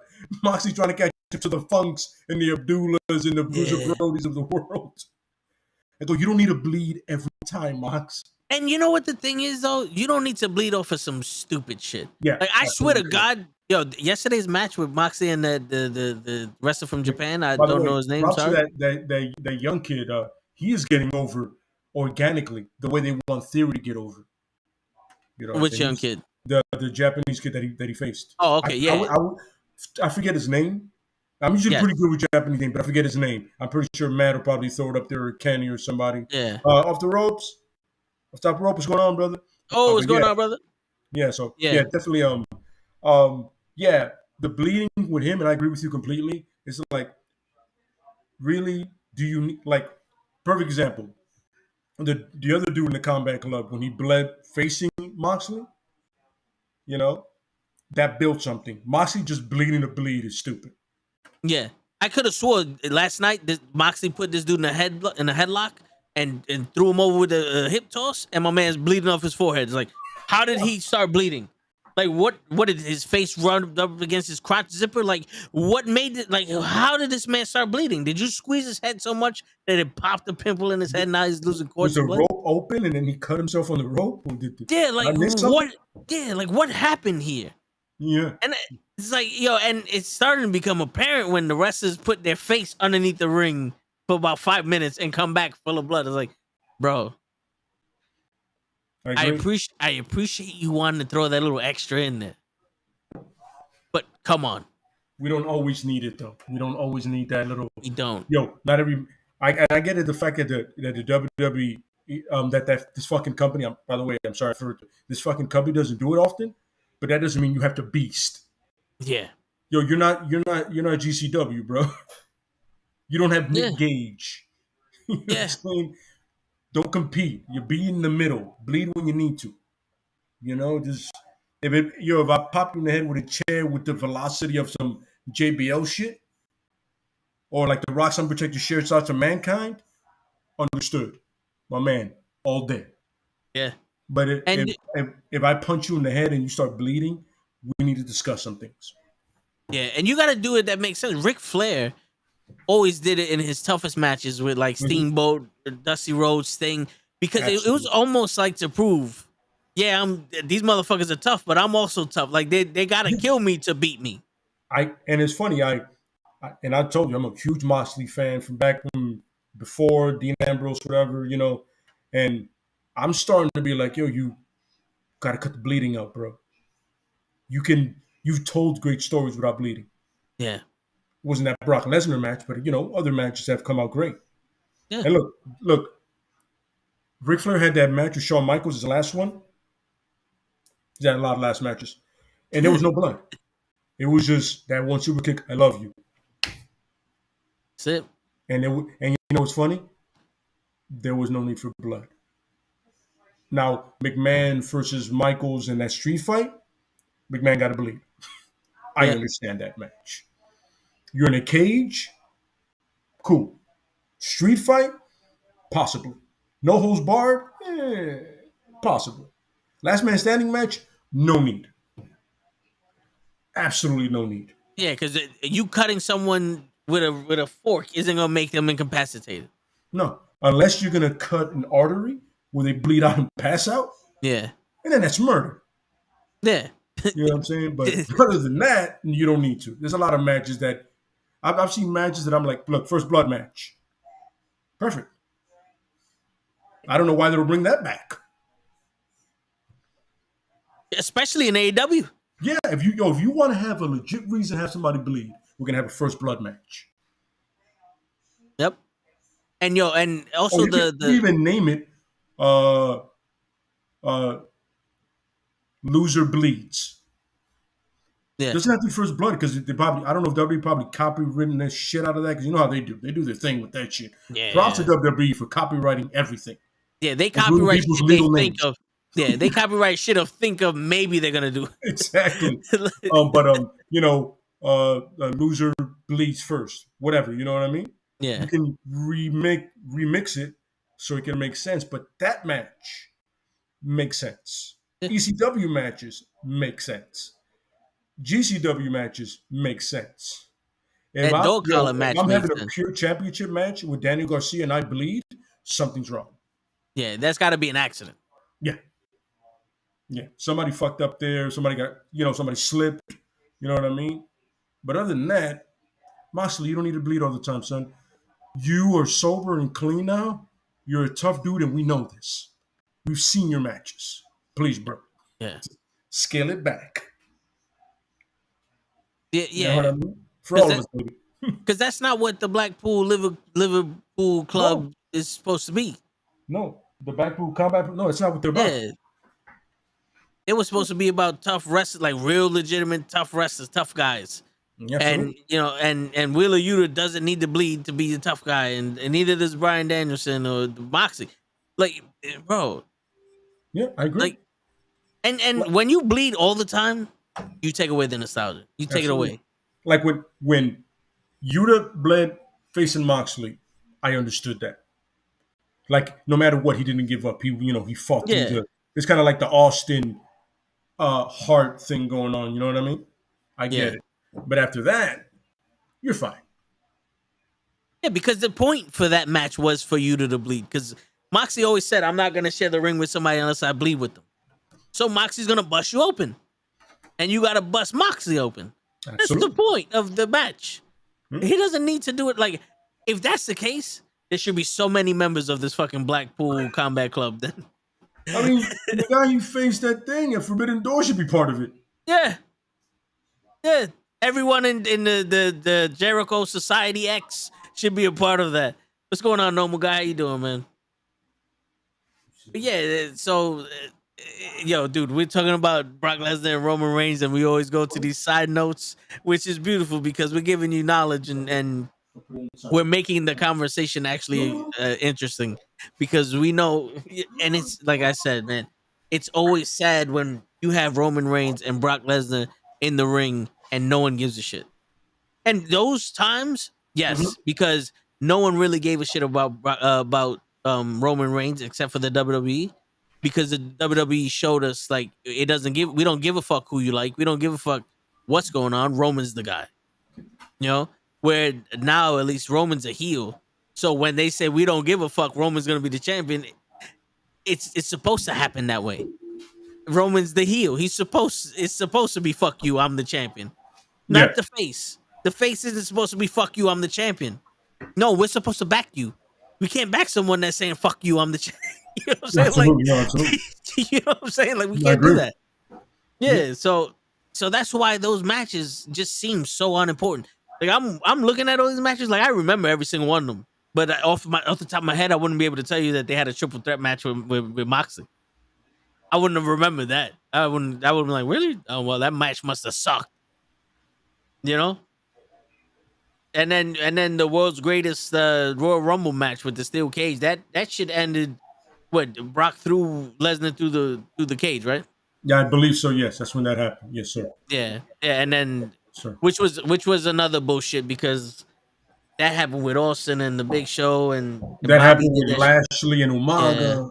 You know, Yeah. it's like, dude, like You know, I remember that reminds me of the ring breaking with JBL and the Big Show. Yeah, I'm like, Yeah. no. And it's funny Mark that Henry happened. in the Big Show. Yes. Yeah, I remember that happened with the barbed wire cage match. Remember that was a barbed wire cage match with JBL and the Big Show. Yeah. That was some bullshit. Fucking Steve is fucking with Gigi's connection. It's one of those days. Again, one of those days. What's up, normal guy? Baby. We're not going to see him for a while, by the way. We're not going to see him for a while. Your word. Yeah. Yeah, and so after that, damn. So then we go to SummerSlam 2018. Brock Lesnar again, Universal Champion versus Roman Reigns. This is 1, 2, 3, 4, 5 times out of the 7 matches they had where Brock Lesnar's the champion and Roman Reigns is trying to get the title. Holy shit, they really was shoving Roman Reigns down our fucking throat with this. Again. Yeah, I'm gonna be right back. Yes, I definitely got that Cena filter. Absolutely. Seriously. Y'all bitches can't see me. I'm gonna be butt ass naked here for the whole podcast. Y'all wouldn't know shit. Words. Hi guys. I shall be back eventually. Yes, I'm waving back at you. Or am I? Oh, dun dun dun. The world may never know. Mr. Owl. Word. Let's try this though. I'm gonna try this though, because I know what's happening. Oh, wait. Oh, I'm dumb. Wow, I'm having a blonde moment. Give me one moment. This is the most funniest thing that's ever gonna happen. Wow. Yep, all you have to do is do that, Gigi. That's all you have to do, you fucking idiot. Oh, there she goes. So, my intelligent ass forgot to plug in my wonderful webcam. And I'm like, why is my webcam not working again? And I'm like, wait. The lights are not even on. I don't get it. And then I'm like, oh, that makes sense, you fucking moron. You know what's funny? When you started saying that, I was in my head, I was like, she probably didn't have it plugged in. I didn't have it plugged in. I definitely did not. That's Quick how change. You Oh, man. Oh, man. Let me know if my AC is making too much sound. But I refuse to. Just a little buzz, just a little buzz. It's okay. We'll fix that. Ow. We'll put the fan on now. It's gonna go quiet. Look how quiet it is now. Yeah, it went quiet. And I still got air. Oh my god. I don't want you to die. Nah, I can't. I'm drinking Jameson. Can't do that. I hear you. Hi. I'm here. Yeah. Oh, Oh, wait. Steve is fucking with my stream again? So God far, so good. fucking A. What is going on? We see you. We see you. Can I catch a... We're good. Can I Steve, can I catch a break today? Come on. It's already like... It's almost damn near 10:40. I'm all here all late, all extra late with no child. Just train excuses. Unbelievable. Hi, guys. What the fuck are we talking about today? Roman Reigns and Brock Lesnar. Yeah. Oh, all right. Good night. Bye. Bye, y'all. We're not doing this. We're not doing this. No, wait. Gigi, you have to come back. Gigi, it's the last match. Yeah. It's the last match. Yeah. Did you not know this? You know what's crazy? Lies. For real. Lies.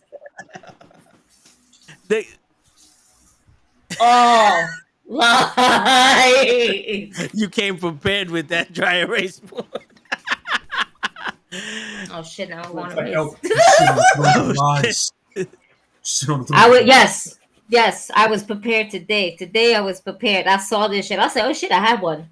I didn't even know I had this until I started cleaning. Amazing things which you find when you clean. For real. I was like, I got this. Say word. That's dope. For real. What else do I have? Yeah. So, all right. Is this really the last? Because we've been lied to so many times, between the once in a lifetime that became twice in a lifetime to became more than twice in a lifetime, to Ric Flair's "I love you" to going back to retirement and not to retirement. And then we have what other things? Oh, we also have no. We have also Lio Rush. That's comes and goes out of retirement as he pleases. So it's not really. It's lies.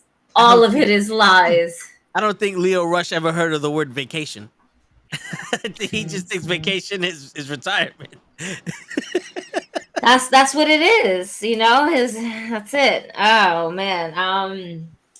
If it's the last time, then let it be the fucking last time. I don't want to see this feud unless it's like 10 years down the road, and then I'll be like, I don't need it.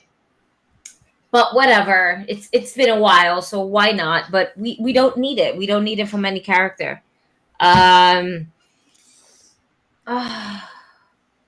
Do we see Brock Lesnar taking the title from Roman Reigns? No.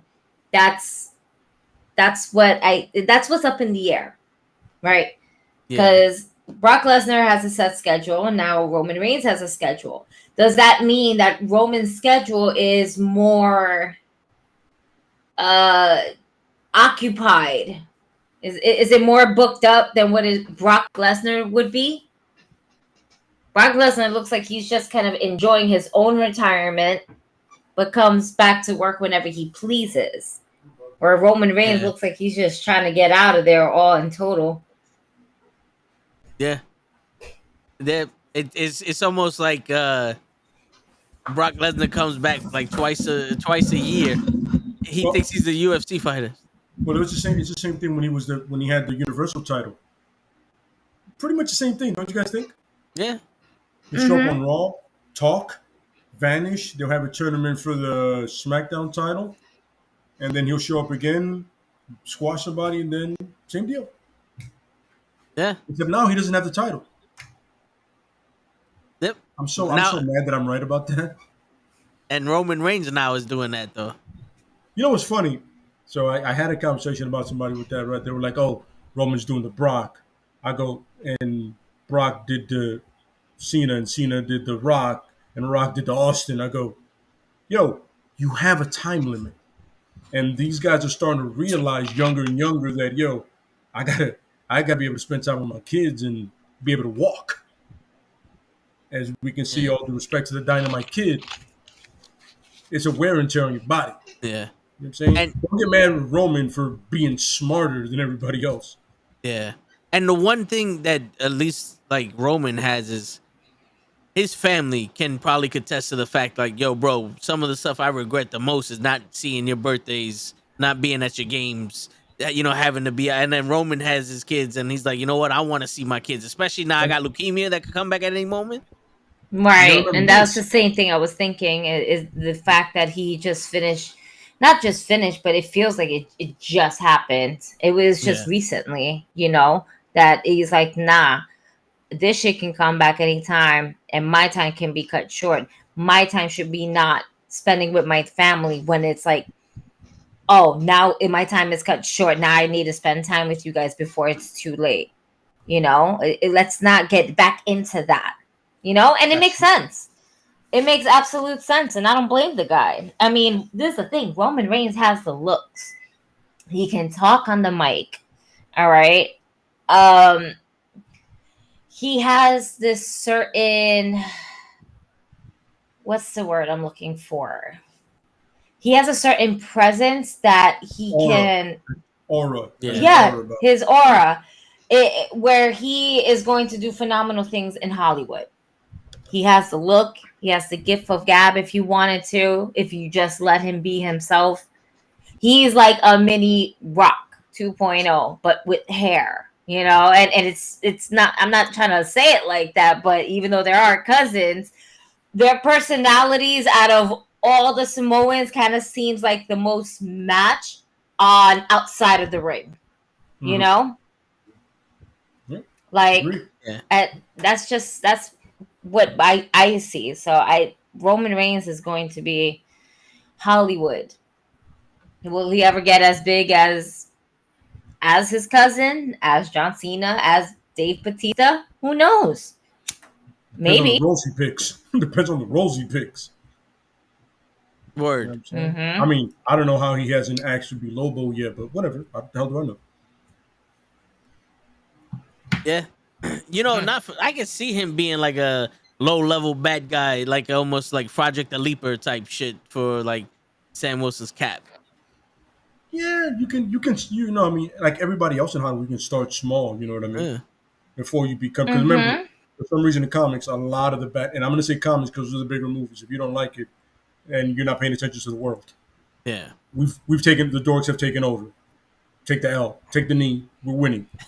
Your Oscar movies ain't shit anymore. So, you know what I'm saying? I like both, but just letting you know, as a comic book dork, we've won on the level that you cannot compete. I'll give you support, Lay.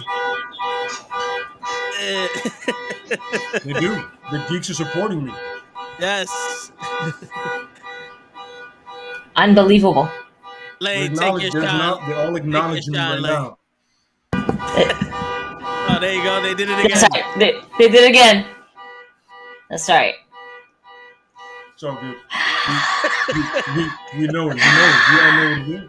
It's so amazing. Oh my God. Like, look at Josh Brolin. He started small, and he became Thanos, the greatest movie villain, one of the greatest movie villains of all time now. Oh, yeah. Heath Ledger, same deal, you know what I'm saying? So, yeah, I think Roman could definitely do it. And you remember, a lot of comic book characters are big, brolic dudes with long hair, so he's just shooing. You know what I'm saying? As long as he learns accents, unlike his cousin. Worst Egyptian ever. Ever.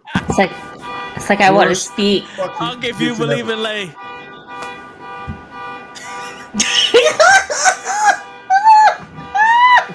Right to censor it. No, that's not right to censor. That's just the people acknowledging Lee. Yeah. All right, Matt. That's not the right to censor. Also adds to it, by the way. The shirt does add to it. It's just like it's meant to be. Yeah. It's for a very long time. By the way, can we acknowledge the fact that was a great theme once again? Let's respect the right to censor theme as being so fucking obnoxious that you love it. Yeah. You're like, you have to give it respect. Great underrated heel faction or faction period. Yo! The shit out of that car.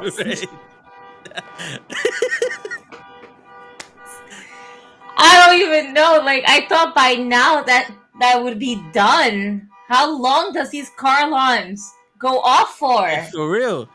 Either take the shit or turn it off. Like, Appreciate that, Matt. Matt recognizes. Acknowledge Lay. Acknowledge Yeah. me. You know, I was that close to getting that shirt, and I realized how like pathetic that shirt is, like for somebody. Like I need you to acknowledge me. My lady was like, "Don't get that shirt. Don't. God mode is great. This shirt is great. Don't get that one." Oh damn! Now me and Kenny gotta get that shirt. Acknowledge me. Acknowledge. Well, first of all, Kenny's a Brock boo, so he needs it. It's true. And you're a Miz fan, so you wow. need it. I wouldn't But say I need it. You can never have the God mode. Because in order to be God mode, you have to realize in order to be acknowledged, you're already here. They got it. I think the guy went to his car. He went to his car. He went to his car. Yes. Either that or the alarm itself was like, yo, I'm fucking tired. Can we stop? He's not going to remove that car. Yeah, his bad. He needs to jump. But throwing it out there, I want to thank that guy for acknowledging me for like 5 minutes straight for no reason. Word. He made it weird. Word. He made the show weird. And thanks to Matt also for saying that. I appreciate that, man. I might have to take a picture of that and use it. Word. Said a pro wrestler said acknowledge me. I was like, I'm with it, man. I love it. Cheers to that. And by the way, fun fact, the Puerto Rico shot cup. This is nice. Fun fact. By the way, let me make that big for you. I have been spoiled with the Puerto Rican beaches, and I can't go to muddy waters anymore. You definitely ain't going to Orchard Beach. No, God no. Can't do that. I wouldn't even go to that shit. What happened? Kenny's gonna wear it at the barbecue. So, just to make you feel better, I wear the God mode to let you know that you cannot be acknowledged amongst a God. Ooh. And he did that in your face. He did that. Kenny, son, what up and shit? Remember the promo? This is where that comes from. Oh, you want to cut a promo on Kenny right now, Lay? Oh, man. Can I? You got the floor. I'm going to go. The call up. My friend, the problem with that name is you're never going to be called up because you worship and back mediocreness so much that you believe it's greatness when you forget to acknowledge what true greatness is. And I use the word acknowledge because you want to be, but you're not God mode, Kenny. No, my friend, you are a servant to the mediocre. Meanwhile, me, my friend, I am God mode every day, every hour, and every minute. So don't acknowledge me. Worship me. With that laugh at the end. Yeah. Yo, he practiced that laugh. He practiced that little. Ooh. That's shit. That's a lot. That's a lot. Hold on. Damn, Kenny. Kenny, I got you. I'm gonna pray one for Word. Bro, damn. At the barbecue, damn. We all gotta cut. We gotta cut promos on each other at the barbecue. Like, oh man! Right, like in person, because it has that in person. It has that thing. Yeah. You know what I mean? I have a special one for show. Like I have one for show, which is unfair, but I'm trying to dial it back a little bit. Yeah, he's going for blood with show. Yeah. He gonna make show. I appreciate it, man. That was trying to get the promo skills. You know. Word. Damn it! We're gonna get the cops called on us. I knew. I swear to God. You can't take us nowhere, y'all. It's gonna be a bloodbath. It's something beyond our control. Going to be blood and guts, ladies and gentlemen. That's right. Blood and guts. Oh, we might have a steel cage barbed wire, the FTRs in a fucking shark explosion cage match. On top of the building explosion match to the death everywhere. We gotta have the street match. Yeah, gotta have a street match. Gotta have a street match. Can the New York City Raccoons get involved? I'm just saying. I'm just asking. They're gonna be the interference. Oh yeah, they're gonna be the They ref. would be. They're gonna sneak up on you, and then the minute you look at them, they're gonna stand up like, "What, nigga? What?" The 30th, Matt. I'll let you know. Yeah. But yeah, Word. man. So, Brock and Roman again. Yeah. I don't care for it, man. I don't think anybody cares for it. We're over this. We're over this. Why are we not putting Bobby Lashley back in there? Why are we wait, there's just put Drew McIntyre even. I'll take Drew over Brock Lesnar. All right. I'm not saying I want Drew as my champion because it was very lackluster. Maybe he deserves to have his championship match, even though it's not a WrestleMania one like the one that he had hoped and imagined. But I believe that they should actually give him the match that he kind of deserves of winning back, and let it be at a memorable pay-per-view. Make it one of the original pay-per-views events that he wins it at. Yep, agree. No, the original Falls. So Survivor Series is far enough away that you can build something good for it. You know what I mean? Like it's not, you can, what is that, like 4 months of build almost? Yes. 4 months of build, you can build something really good. You know what I'm saying? Yeah. So you could do that, but, I would prefer Bobby, as we all said it. And Kenny, you're correct, because that K is prominent now, that third K. So let's remember that. But yeah, I would, listen, I would love Drew, Lashley, and Roman in a triple threat match. And what you do is have Lashley pin Drew, and then Roman can be like, "Oh, you never beat me." The usual. You never beat me. You never pinned me. You didn't pin me to win that. Oh, don't get me started on that with the Ricochet because Prince Puma. I'm not doing that. Listen, if anything, put Ricochet back in NXT. Put him back in NXT. In all honesty, he can still go with the guys there. Put him back in NXT. I agree. Imagine Ricochet versus Carmelo Hayes. Grimes. You know what I'm saying? Come on. I'm sorry, I just named somebody from The Walking Dead. My bad. I said Rick Grimes. But you know what I'm saying? Yeah. But, shit. It would definitely be great to see.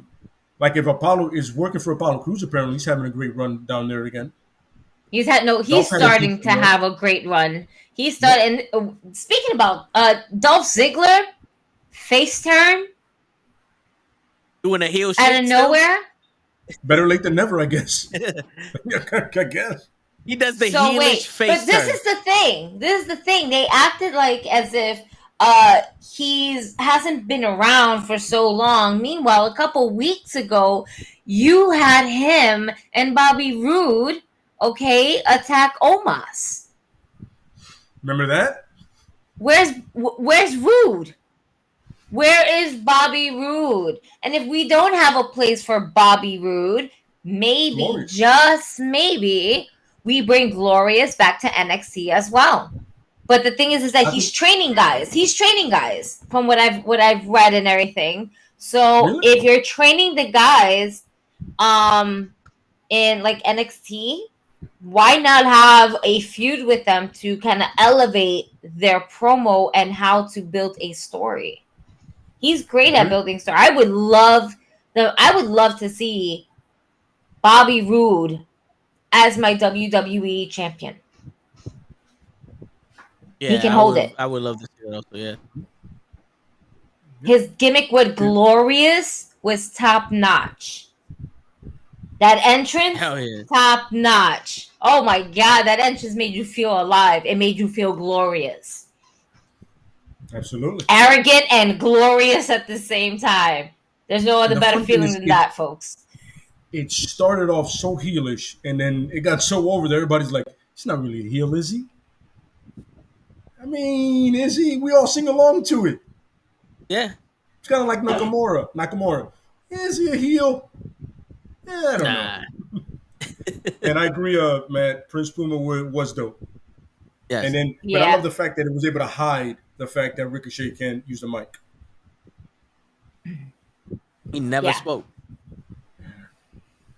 He didn't have to. He just worked. You know, even if he did, it was very scripted, and it was like very 1 or 2 lines. It wasn't a whole paragraph. Yeah. I think, in all honesty, it as much as I hate to say it, but Ricochet's absolute best performance and best feud ever was unfortunately with Velveteen Dream. And I say unfortunate because we all know about Velveteen Dream and what we read and everything like that. He has not been proven guilty of any of these things. But it's sus. We're going to leave it as that. If you don't feel that way, that's your opinion. My opinion is sus. You know what? I'm just saying. But one of Ricochet's best feuds was indeed Velveteen Dream. I agree. Couldn't agree more. Velveteen Dream had some good feuds in NXT. You know, as a performer, he was good. I personally like the way him and Aleister Black. Yes. I really like that. It was a sense of, yo, I'm gonna earn your respect. You may be better than me, which a lot of people were, but I'm gonna earn your respect by you beating the snot out of me. Yeah, I think that's what a lot of we need more of those. Like, yo, all right, you're better than me or whatever, but you're gonna have to beat the shit out of me till I stop. And we don't get those anymore. You know what I mean? Like, you know, like I'm not gonna stop. Like the Undertaker and Jeff Hardy's a perfect thing. He's on some fucking crazy kid, son. He wouldn't stop. He's on some crazy son of a bitch. Yeah. I'm like, all right, bro. No, I got it, bro. You don't quit, my bad. I don't want to put a spotlight on somebody that did something stupid, but I can't break angle wise. You're like, yo, what the fuck, man? Yeah. Like I beat the shit out of you, and you still talking shit to me. Yeah. And that was the best we've seen Jeff Hardy. Yeah, that was to me. That was like if Jeff Hardy's gonna come to single stars, it's right here, and then he fucked it up. Yep. Again. Why would you do that? You know what I'm saying? But we need. I feel like you can do something like that with an AEW with Luchasaurus and somebody that's coming up like a Lee Moriarty or somebody like that. Like he can put him down as much, and Christian goes, "Yo, keep beating him," and the kid keeps getting up, and he's like, even Luchasaurus goes, "Fuck, man, what am I gonna do with this kid?" Since he doesn't talk, he's gonna be even more physical. So I'm like, "Fuck, do I do with this kid?" And he picks him up on some. Nah, man. Fuck it, man. I can't. Yeah. He's like, fuck him up. He goes, shut up, man. He just walks off. Like, man, but damn.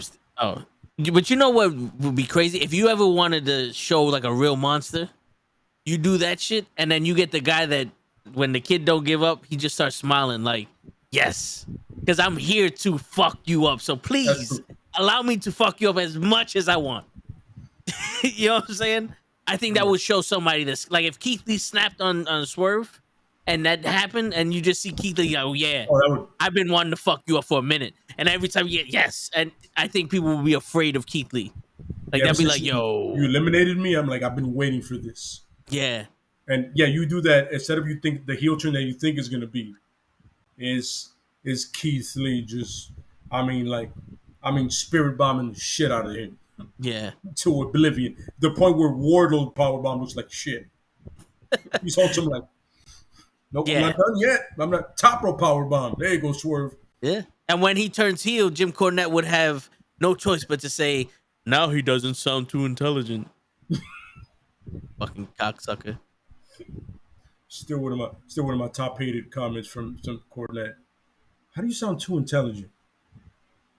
I swear to God, that to me was the most racist shit. Absolutely. That I've heard at that point, because it's like, come on, bro. I've never heard that. You never said that shit about MJF. Any other white competitor about Seth Rollins, Jericho, Jericho, Damian Sandow. Damian Sandow was. By the way, I was the unwashed masters is still one of my favorite phrases of all time. Oh, yeah, the unwashed. It's like, yo, you're an idiot and you stink. But yeah, he never said that. But once Keith Lee comes out there, extremely intelligent, well-spoken, good-looking guy, all of a sudden he sounds too smart. What you want me to sound like, a master? Word. Sounds like that, right? Yeah. He's getting too smart for his bridges. Yeah. Motherfuckers. I digress. Yeah. I wasn't able to see all of Dynamite, so that's gotta fill me in. Not for nothing, this Dynamite felt like, Okay. Like it was one of those where it didn't live up to the card. Uh-huh. Like if you missed it, you didn't miss much. Okay. I missed the majority of it. Yeah, you didn't miss much. Cesaro and Claudio and Jake Hager felt like Cesaro versus Swagger. It didn't really. They had pretty decent matches. It's mostly on Claudio's side. Yeah, but it was just one of those like it didn't. Oh, okay. There was no oh shit moment. No need to see it, right? Yeah, and then Luchasaurus learned the hard way that you need to slam someone like a man through a table. Because the Hollywood, the high school blondes or the varsity blondes, Brian Pillman's kid. Yeah, Brian Pillman's partner. Mm-hmm. Christian was like, "Yo, Lucha, doesn't he look like someone we know?" And he's like, "He looks like Jungle Boy." So Lucha goes out there and beats the shit out of him, and then he puts Brian Pillman on the table and he choke slams his partner on Brian Pillman, and that table goes, "Sorry, son, you're gonna have to try harder than that." Griffin. Yeah, and he picks him back up and choke slams him through the table for the second time it went through the table. Like those tables don't play in AEW. You ever found out the hard way? Jeff Hardy. Oh yeah. I was like, oh, you just see, I saw that match. I was like, yeah, I feel for you, Jeff. It didn't move. Okay, all right. At that moment, he knew he fucked up. Like, I did not mean to sign up. What the fuck was wrong with me? You know what's funny about all that thing? That even though Luchasaurus looks bad, the people that suffered are the varsity blondes. Yeah. Luchasaurus just looks bad, but them two dudes are hurting right now. Yeah. Awesome. Fuck. Yeah, and especially Pillman. Yeah, especially Pillman, because that went straight to his ribs. That was all like you saw his face. Oh shit! And then he did it again. By the way, now that I think you said Pillman, I just want to sidetrack. He had an idea about doing a New Japan AW crossover, but a Flying Brian Pillman junior heavyweight tournament. Ooh. Yeah, see what I'm saying? He said, I can't be part of it because I'm 240. I'm already over the weight limit. Yeah. But you get some of the best from New Japan, and you got some pretty good guys. Like I said, Lee Moriarty's one of them. Yep. That you can get in there. Even Wheeler, you know, that are in that weight class, even some guys from ROH, and kind of have the bracket set up better than you did the Mid-Atlantic bullshit title. Yep. The women's title. And do that. Yeah. And for everyone listening at home, the reason why that makes sense is because one of the rivalries that Flying Brian Pillman had in WCW was against Jushin Thunder Liger. Absolutely. AKA, what was it that Phil calls him? Justin Jangalang. Jangalang, yeah. Jangalang. But so they wrestled each other a lot, and Jushin Thunder Liger was the junior weight champion. So I mean, it makes perfect fucking sense. Absolutely, yeah. So I thought it was a great idea. Yeah, you know, and it would make perfect. You already did the Forbidden Door, right? And in this way, you can do it in New Japan and AEW, kind of like go back and forth. And then when you have another Forbidden Door, you have crowned the champion there. And if you're smart, you'll make it a New Japan champion. But the contract is he has to show up on AEW too. And that's how you make your kind of cruiserweight X Division title. You know what I mean? Oh yeah. You call it the light heavyweight, the junior heavyweight, junior weight. Yeah, heavyweight junior weight AEW championship / New Japan. Yeah. and that would be dope to have an interpromotional championship. Absolutely correct. Because that you don't have to have it every week on AEW.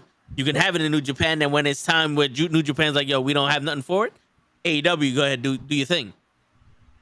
Absolutely. It makes and sense. This is, by doing that, you can create another star like a Finn Balor. Yeah. Or somebody like that. Because remember, Finn Balor came from that division itself. That's how he blew up. You know what I mean? You can have the Kosha Booties, the Kenny Omegas of the world that are somewhere relegated somewhere. All of a sudden they show up. You're like, yo, that kid right there could be the next guy right there. Yeah. You can have you can have your Jungle Boys. Absolutely. Be somewhat important now that he's not a fucking tag team wrestler. Jungle Boy, Darby Allin. Yep. You got these Orange people, Cassidy. Daniel Garcia, which is also because he'll bring that Zack Sabre Jr. style from AEW to that tournament. It's not all high flying. Sometimes some guys are ground. Even these dudes from Undisputed. Kyle Fish, O'Reilly. Bobby Fish and Kyle O'Reilly. Yeah, two guys that are in that weight class. Yeah, I think Adam Cole is about that same weight class too. Pretty much. You know, the you thing can put Adam Cole for the simple fact of the star power. Like, like Adam Cole is in it. Oh shit. Yeah. We gotta pay attention to this match. And the crazy shit is, like, WCW never said that like their cruiserweight competitors were lesser. They were just smaller dudes. WWE had that problem. Yes, it was. Their light heavyweight title was, these are the bums. These are the bums that wanted to be wrestlers. Here goes the championship. We don't give a shit about it. And the funny thing is, Taka Michinoro was great. Yes, in the ring. He was. Until he took that face plant at Royal Rumble, but he was amazing. And then they, they relegate him to that. You're like, well, so you're not going to, when they gave it to Gilbert, that shit was dead. Oh, yeah. It's a comedy act. You know what I'm saying? Yeah. Yeah, but I think that's a great idea from him. And if you do it right, instead of having like, a bracket, you have a 16 bracket on each side. And that's how it becomes longer. Yeah. You know what I mean? And you can also have one side of the bracket is all AEW, the other side of the bracket is New Japan, and they wrestle on their own countries. And then when you have the Forbidden Door, the winner from each bracket, from each company, wrestles become the junior. And the thing about the great thing about the AEW thing is, since they have that open door policy, you can bring in the Speedball. He's a great that I've seen, a great wrestler I've seen, Speedball. Those guys, from the independents, and you're like, yo, we can fill it out with guys that, and then we have the same thing with Scorpio Sky. Is there a chance he can beat Darby Allin? That you get those close falls, all of a sudden you're like, I know that kid's name. So if I see him somewhere else in independent, I go, yo, I see him on AEW. I gotta see him wrestle again. Yeah. You know what I mean? Give them their solid 10 or 15 minutes with that match whenever you do those. You know what I mean? Because especially with Dynamite, you gotta fill it up. Yeah. You know what I'm saying? So yeah, I would say do that. You know what I mean? I think he had a great idea in honoring, his father, which was one of the innovators of it, back in the days where nobody like the mid to early 90s, nobody liked that. Yeah. Except in WCW almost. You know what I mean? I'm with it. Yeah, I'm with it too. I'm down for that. Yeah. Absolutely. I was watching another wrestling show. This is usually where I get some of my news at, and someone asked them, saying that now that Tony Khan owns Ring of Honor, and Ring of Honor basically copyrighted All In, would you guys be interested in like an All In being like a WrestleMania where it's all the companies that are under the Forbidden Door shit? So it'd be like New Japan, Ring of Honor, AEW, maybe Triple I, like a WrestleMania big card matchup, like shit like that. Listen, as long as it's not AEW heavy winning, sign me up. That's it has to be a balance. Even if they were to win one over, because obviously it's them doing the production, cool. But as long as it's not a landslide, that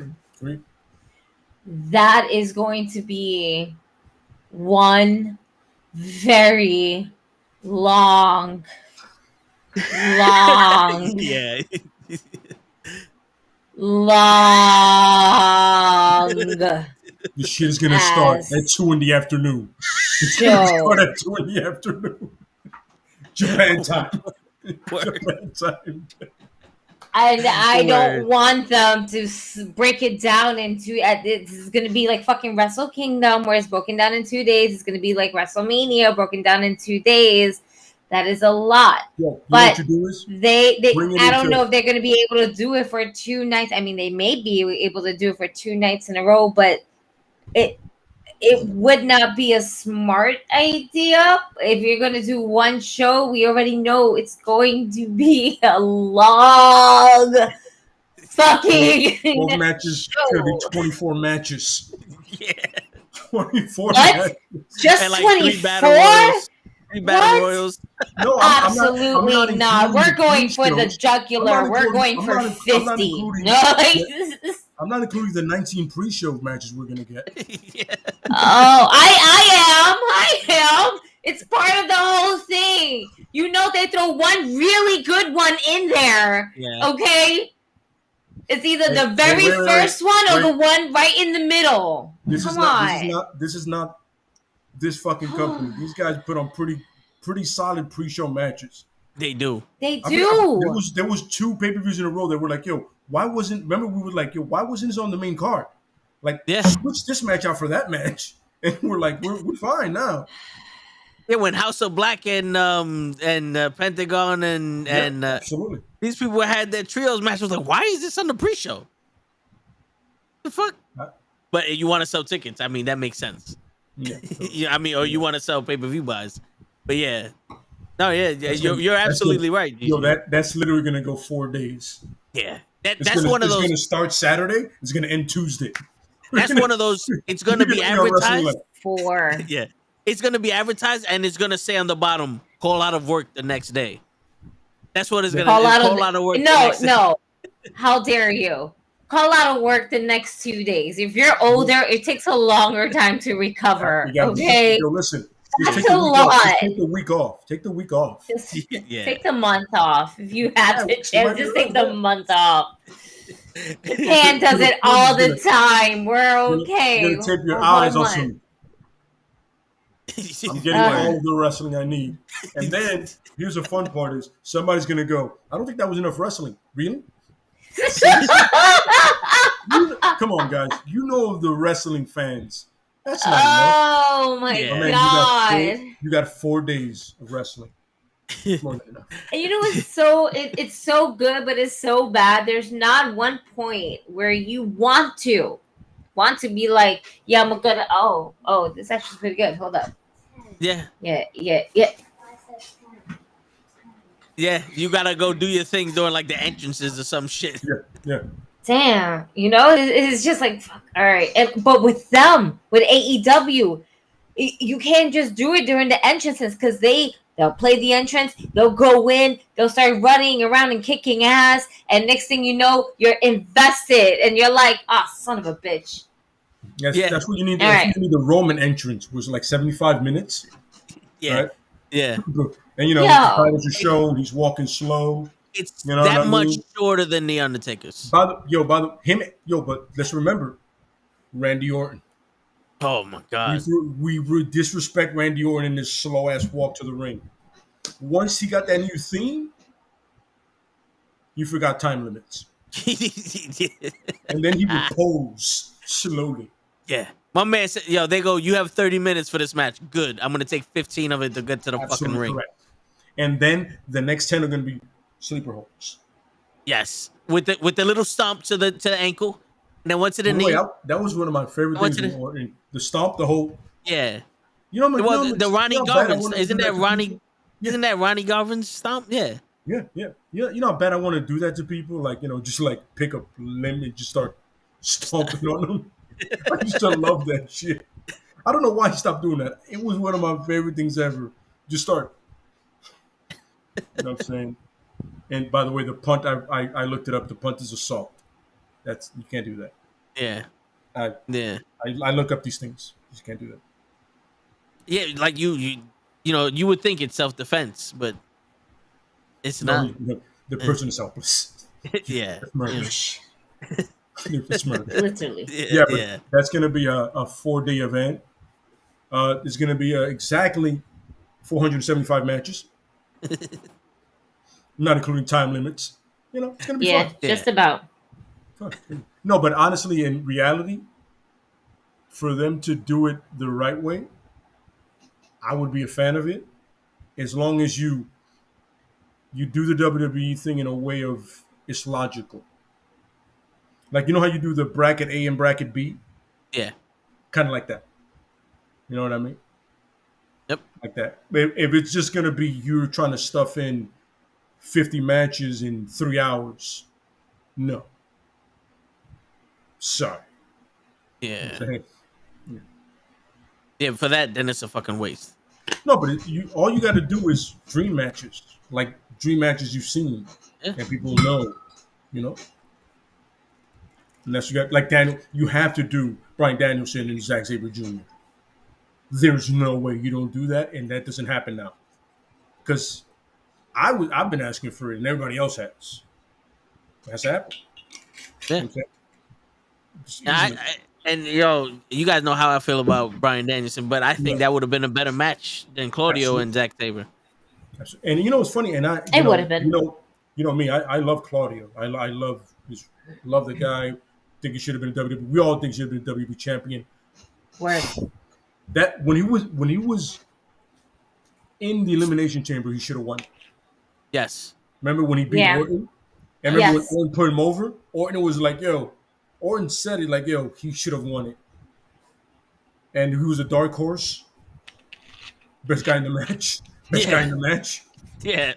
You know what I'm saying? It's one of those things where when I am not looking forward to your match with somebody, then I need the guy who originally needs to be in there. Yeah. You know what I mean? Once I heard that, I was like, I love Claudio, but I need, because we've been asking for that match for years, and they've been asking for the match themselves.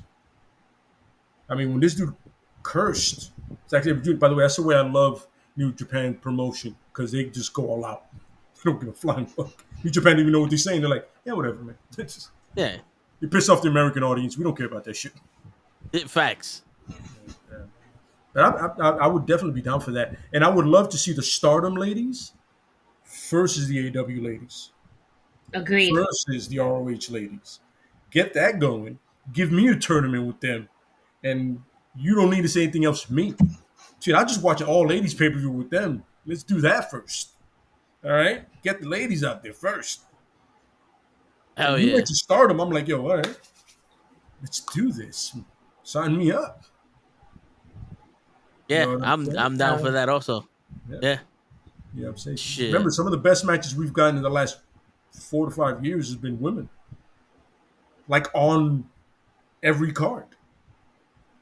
Yeah. Yeah. Because it's what happens when you start giving them the fucking respect that they deserve and in the time. True.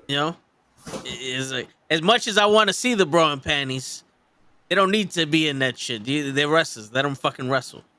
You know what I'm saying? Can we also bring like WoW into this as well? Like women of wrestling? I mean, I don't see why not. Because AJ Lee is there.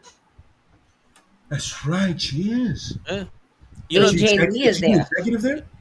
Yeah. Yeah. Yeah. Oh. They apparently they reached out to Lita, but that didn't go too well. Yeah. Whatever happened with Tessa Blanchard? She's gone, right? If I'm not mistaken. Tessa Blanchard. I haven't heard any updates as to who wants her or what's going on with her. Tessa Blanchard. News. All right. Nope, that's back in May. They fired her. I know. Well, I know that she's always kind of like getting fired everywhere.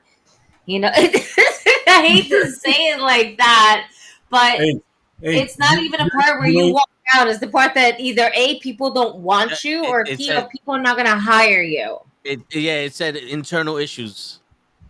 The internal issue is her.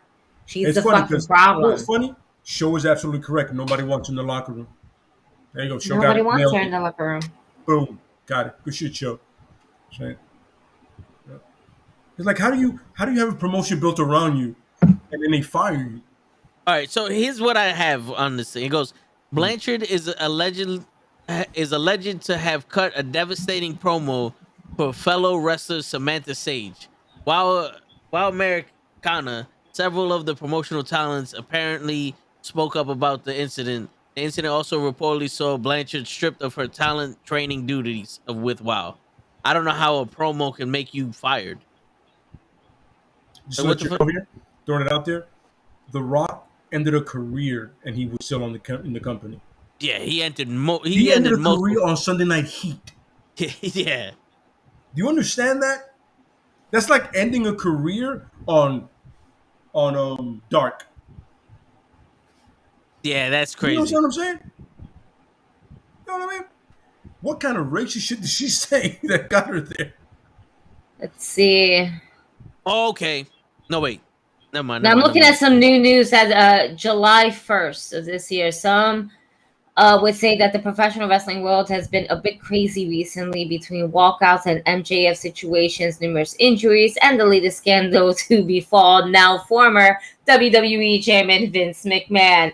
Which, by the way, we're going to get into about these $4 million babies. Yeah. All right. Because now there's multiple. And I've heard names like Chrissy Hemme out there and really? Dawn Marie. Yes, I watching videos, multiple videos, and it was like multiple people kind of saying, we speculate these are the girls because a lot of people have been reading about when these girls got fired.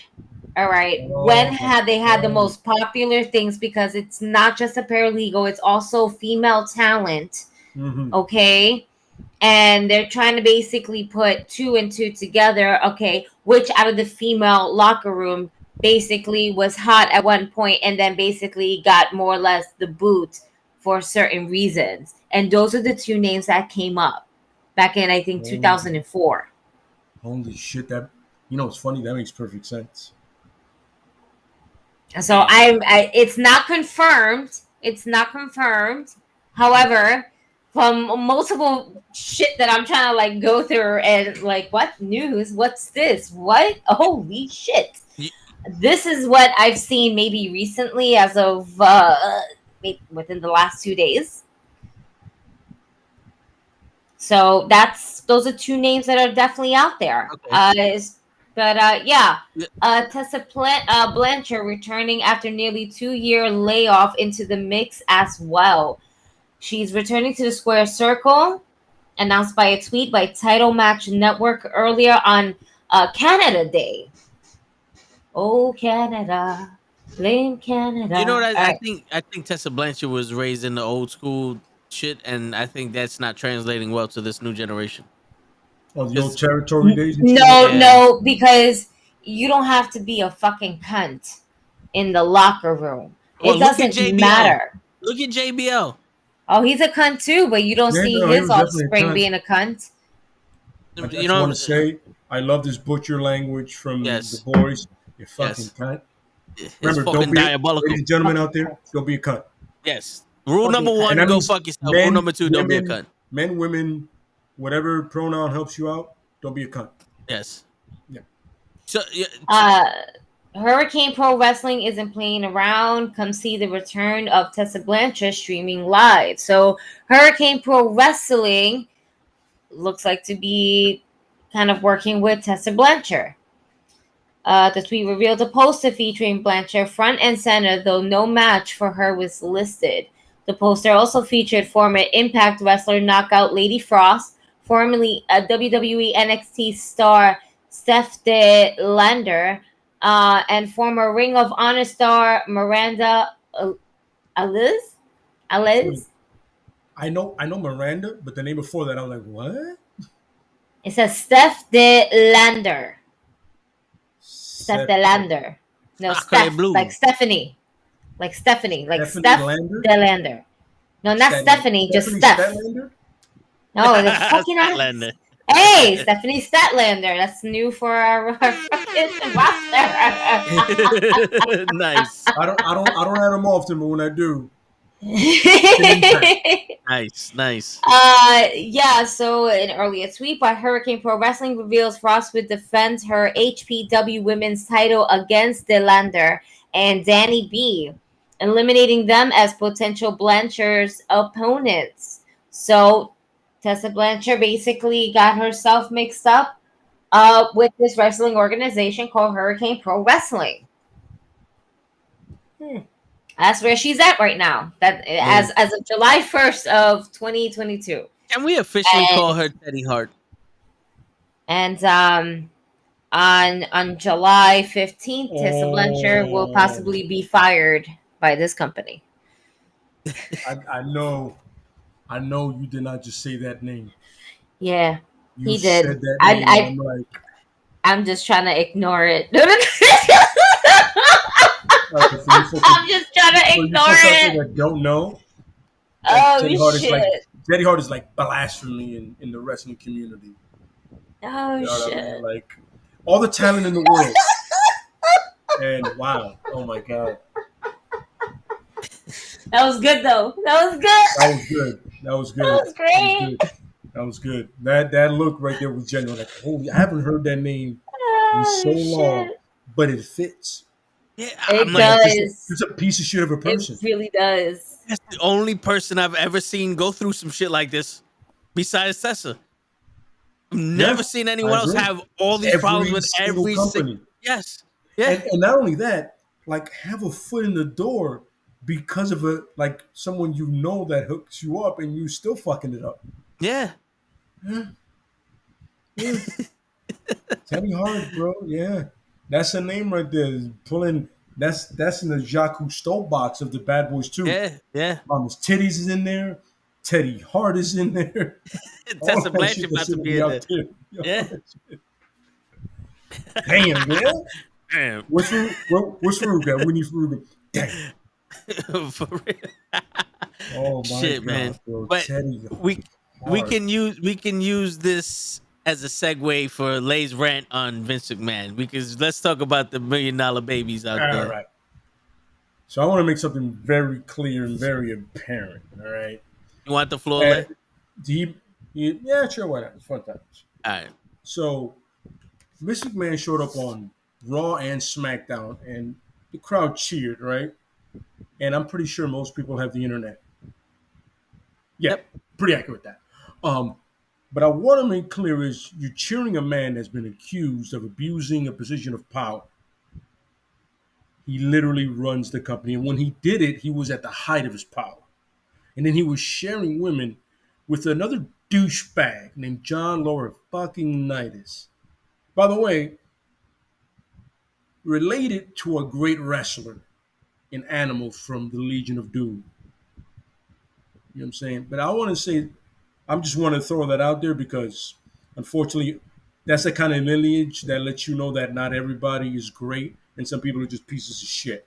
But going back to Vince, what this man did, and a lot of people like to say, you know what I mean? Well, you know, some of it was consensual. Was it? Was it you telling people that they're making a certain amount of money, having a certain kind of lifestyle, and they don't do something with you, that they won't have that anymore? And yeah, he paid them off. I get that part. But at the moment when he did it to those ladies, both wrestlers and non-wrestlers, that's abuse of power. And that's a piece of shit move from a piece of shit human being. And Vince, what you did in the Attitude Era and everything you did, even though the piece of shit you did taking over the territory with your father, that's a piece of shit move. But the Attitude Era, Austin and everything, even though I felt like those characters built themselves because they were very charismatic, The Rock, whatever.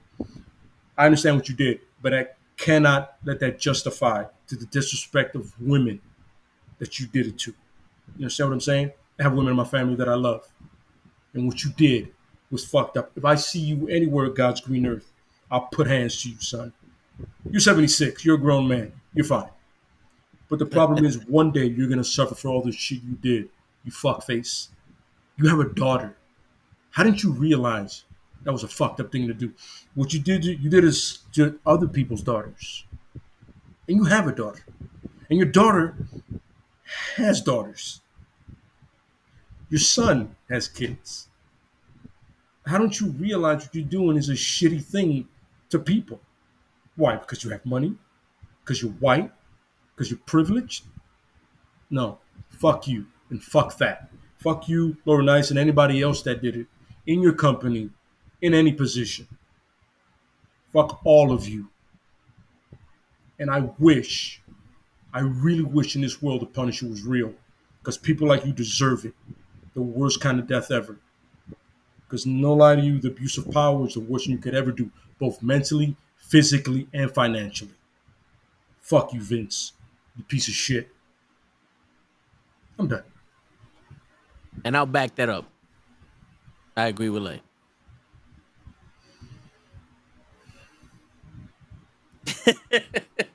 Yeah, so the only part of the story I actually knew was the consensual relationship he had with the paralegal. That's why in the chats I was like, "Yo, bro," but I mean, they just had sex and he gave him money to not tell his wife. The other shit I wasn't privy to. So no, I'm saying it's one of those things where we all knew it was going to be a slow leak, right? Yeah. Like it's snowball, right? It's like one person all of a sudden, and then it catches on, and that's a problem. You know what I mean? That's the thing. Oh yeah. You know what I mean? It's like any powerful man, the Harvey Weinsteins of the world, those pieces of shit too. You know what I mean? Those people, my man.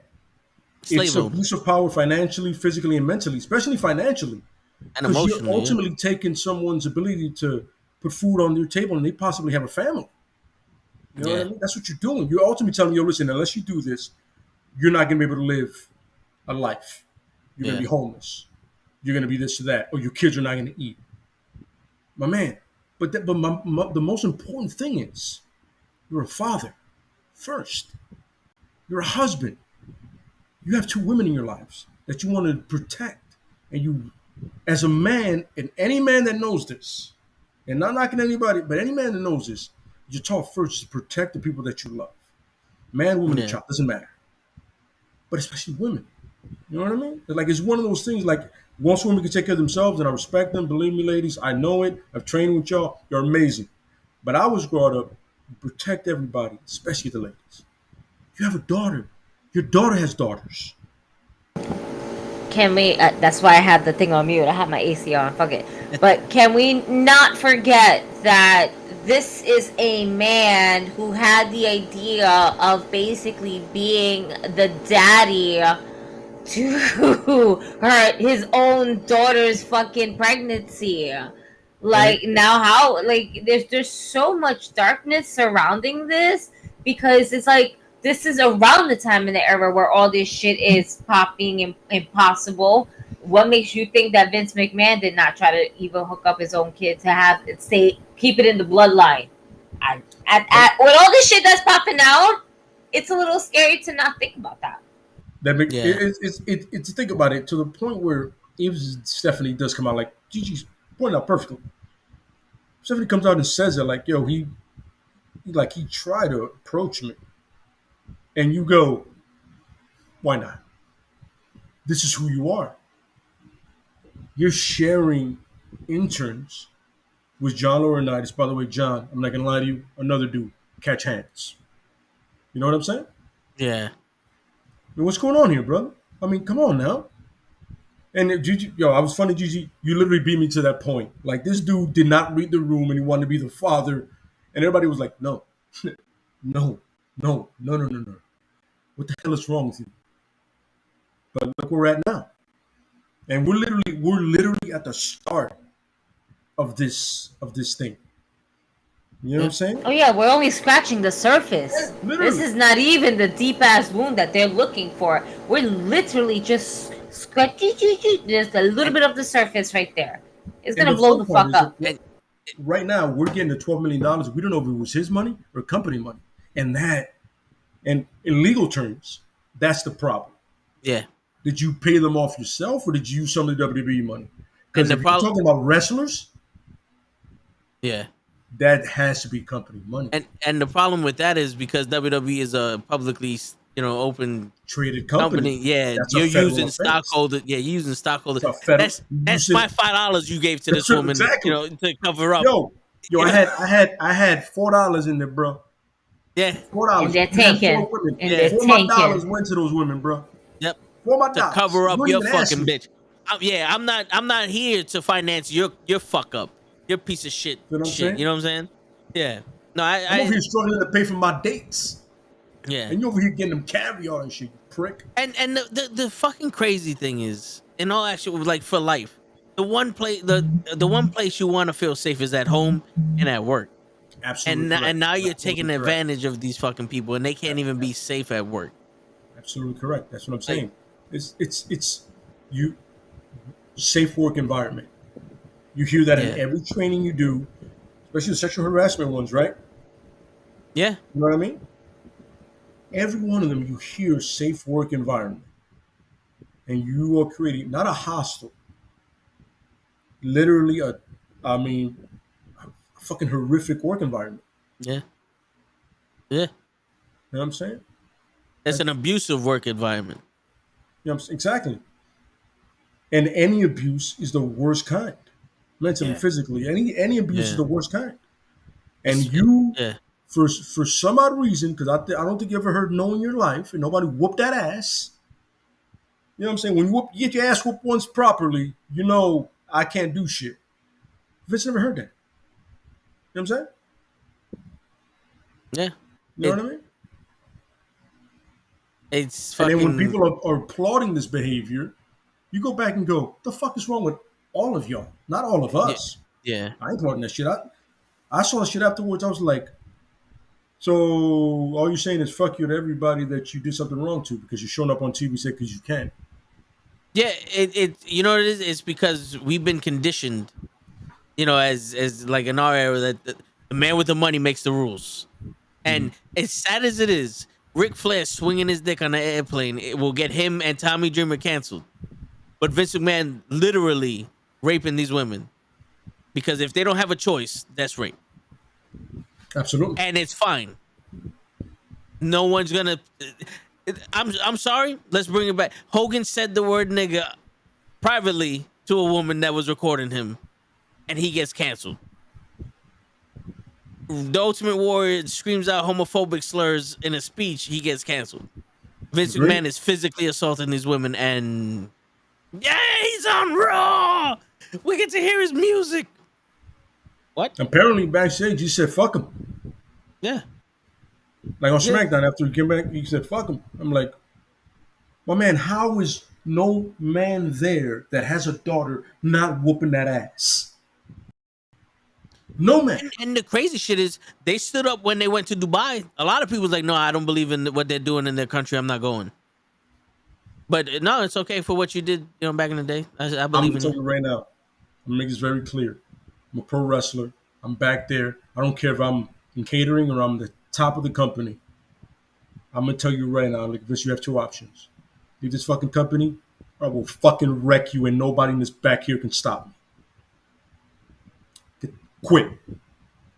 I'm doing you a solid, bro. You know why I'm doing you a solid? Because you've paid me well enough that I can take care of my family. Leave now. You have 5 minutes. Or I will swear to God nobody will be able to recognize you at your fucking funeral. Yeah. One of the two, bro. I have a daughter. Sorry. As a man, I'd be like, yo, I have a daughter. I have a sister. I have a cousin. Wife. And you're do that to somebody's. Yeah, and you're a piece of shit that you have to take away their choice. Yeah. You know what I'm saying? And it's one of those things where like people like to play like hard of it. Why? Yeah. This is not a funny situation. Somebody did it to you at work. Would that be funny? Oh, if you don't do this, you're not going to get paid. So you can't pay your rent. It's a dick move. Yeah. And then they know that if they say fuck it and leave, they're gonna have to find another career somewhere else because they're gonna be blackballed from the wrestling business or whatever other thing they're doing because at that time there was no other competition. Nope. You know, you got to remember the atmosphere.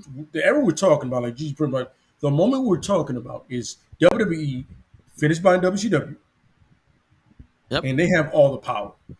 Unless you're willing to go to New Japan and change your whole lifestyle. Your home is here, you're paying your bills here, bread and butter. All of a sudden, this dick face decides, he wants you. You don't want him. But in order to keep feeding your family, you made a choice. Yeah. The choice was taken from you because of this prick. So, if I'm proven wrong, I'm taking none of it back because he's still a dick. So the releases and all that shit, so I got no remorse for that, man. You know what I'm saying? They take him out like they did a certain European dictator and fucking straight up murder and then a little Gaddafi. I'm not mad.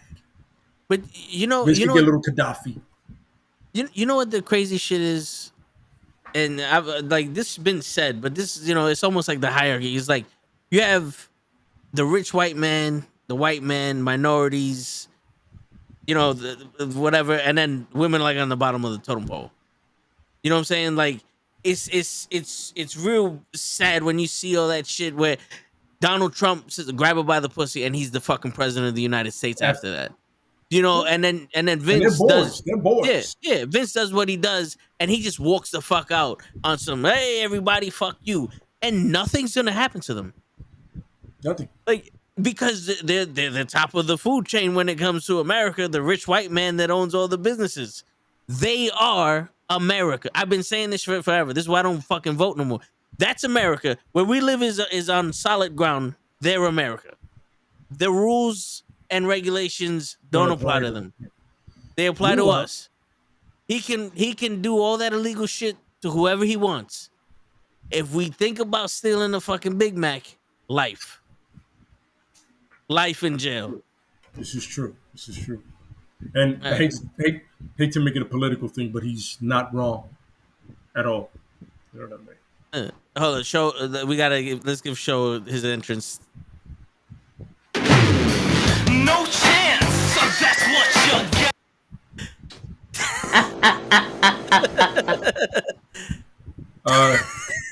get. Sure. With the grape. Sure. This guy. Sorry. Sure. My bad. You probably did the most Vince McMahon thing ever. Did you read the room? Yeah. Yeah. You didn't read the virtual room, did you? My bad.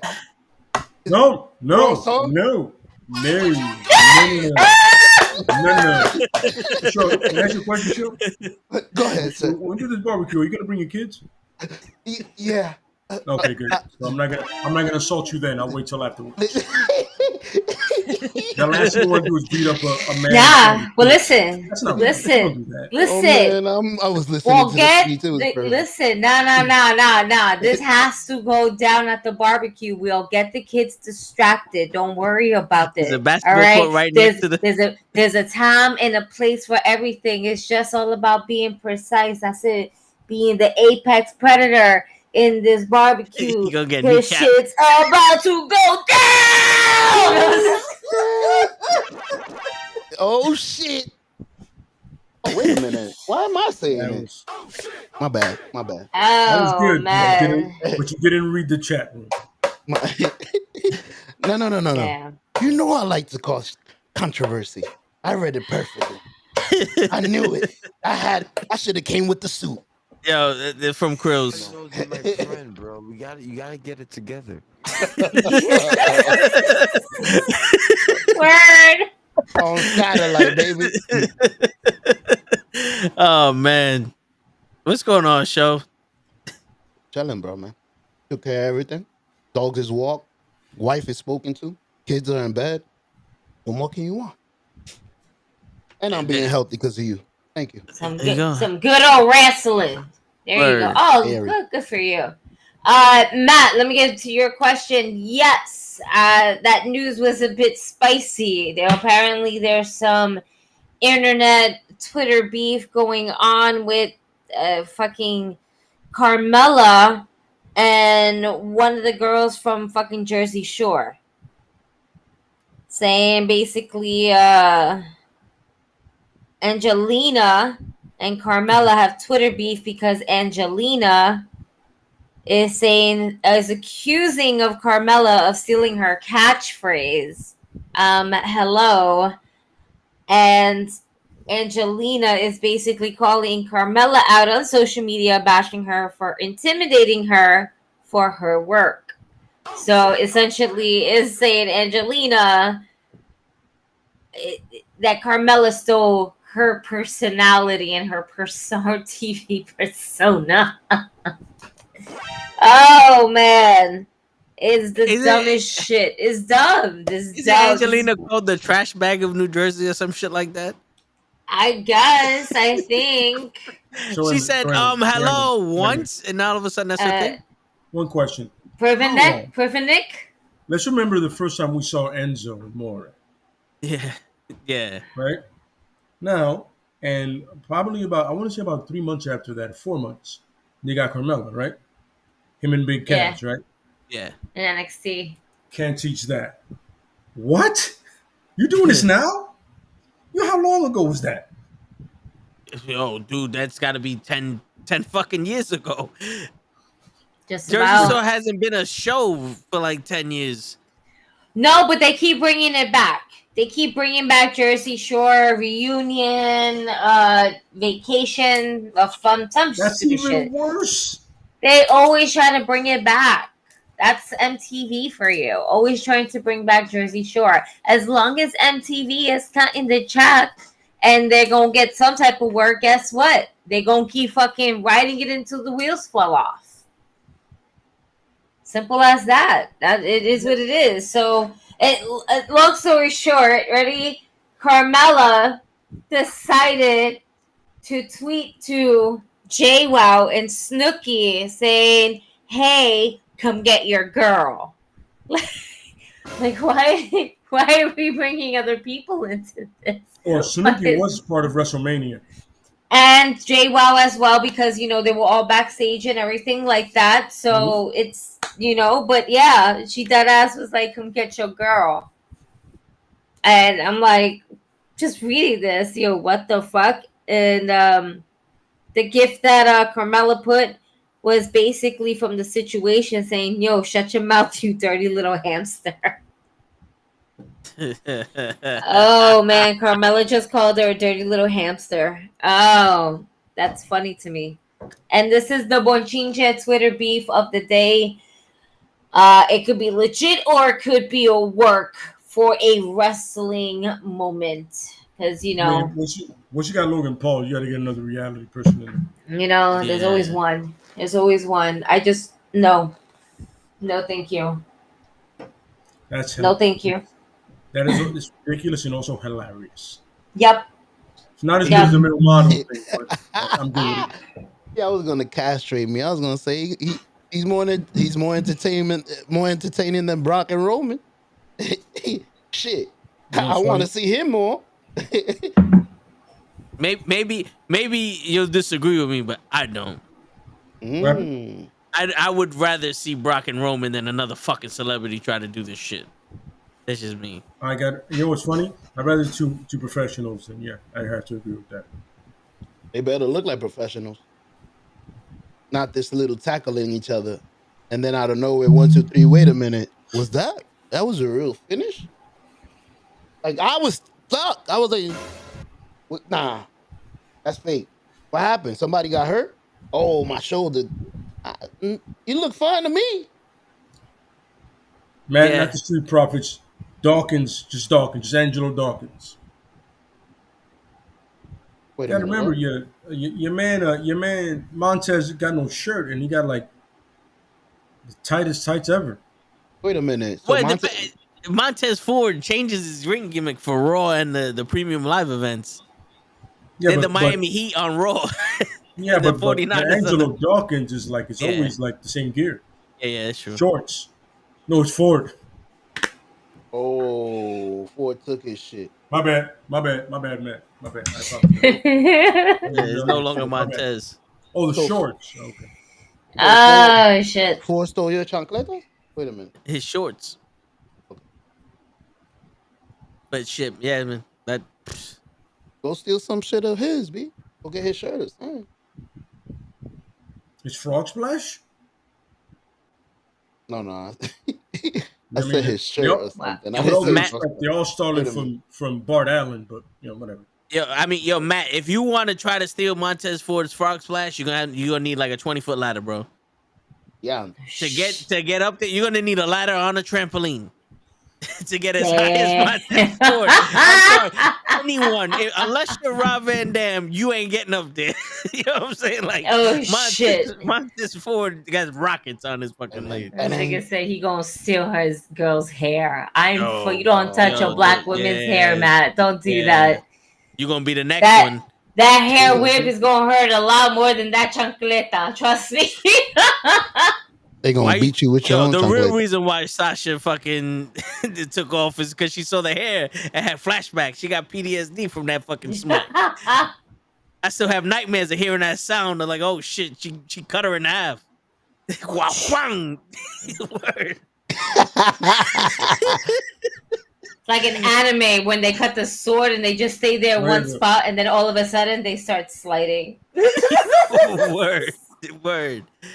That was the biggest fuakata I ever seen. Oh shit. Yeah. Is that Matt Awesome's finisher's name? Fuakata? Nah. What is your finisher name, Matt? What's the name of your finisher? Yeah.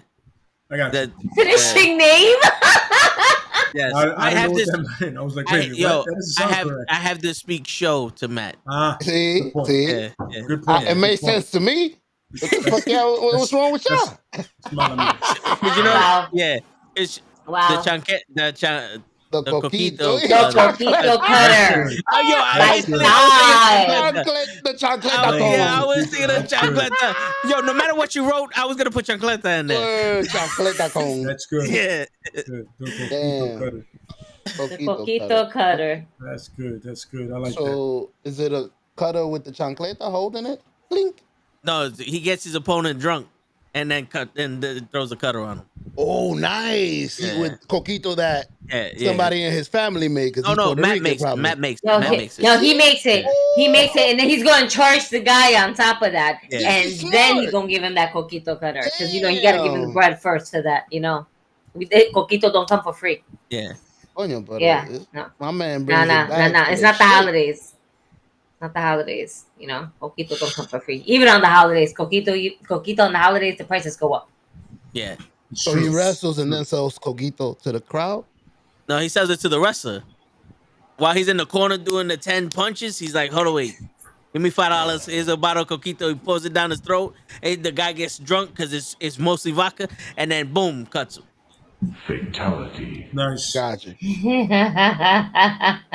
Very nice. Matt, I like it. I want to see it in person someday. You got to get those a sling blade. That's dope.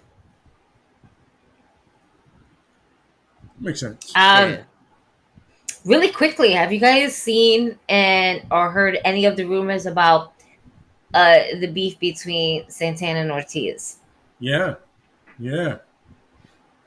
I actually have. It's crazy because Conan confirmed it. Yeah, that's all I heard. Was that Conan confirmed it? Yeah. So Conan kind of confirmed it. Didn't really say what it was about. Obviously, it's just where they're at, probably mentally as a tag team versus where they want to be solo, or where they could have been at where they're at this moment. They could have been tag team champions, but then there's a lot of differences. Mm-hmm. And maybe it's just creative differences between each other as a tag team. One wants to stay, one wants to leave. Mm-hmm. There's a lot that we just don't know. And not for nothing, I've heard that their actual last tag team match on AEW was in February. Every other match was with someone else, like a trios or a 5-man. They haven't had a traditional tag team match since February. Who's the better wrestler from the two? The little guy or the small guy? Santana or Ortiz? No, I know both of the names. I just don't know which one is Santana which one is Ortiz. Ortiz is the one you call small, and Santana is the one you call big. Gotcha. Correct. Which one is the better? Which one is... If we would have told you, would it even fucking matter? Because you don't even fucking know. Why would you do this? Look at like. Why would you do this? Ortiz, the bigger guy is he better or what's up? Ortiz is the smaller one. Oh mierda. All right. Yeah. So you're gonna Get the fuck out of here. All right. I'm trying. Listen. if I you're got if 5 you're minutes. Let me make you something interesting. if you're asking me, I don't know. I haven't seen them in singles competition like that, so I wouldn't. To me, they're in the same level. That I don't know. But you could tell when Shawn Michaels and Marty Jannetty. Listen, do not put Marty Jannetty in this. What? Nah. he was troublesome. Like Michaels was troublesome, but Jannetty didn't put anything really. I just solos. This is the thing. We've seen Marty Jannetty and Shawn Michaels solo, and we know what it looks like. They've done some solo things on their own. It's just they haven't been really put any spotlight on them. But we've seen them for so long as a tag team to kind of separate the two to figure out exactly. God damn it, TR Media. I'm going to continue. Listen, we'll get into that. We're not skipping this shit real quick. Good. And,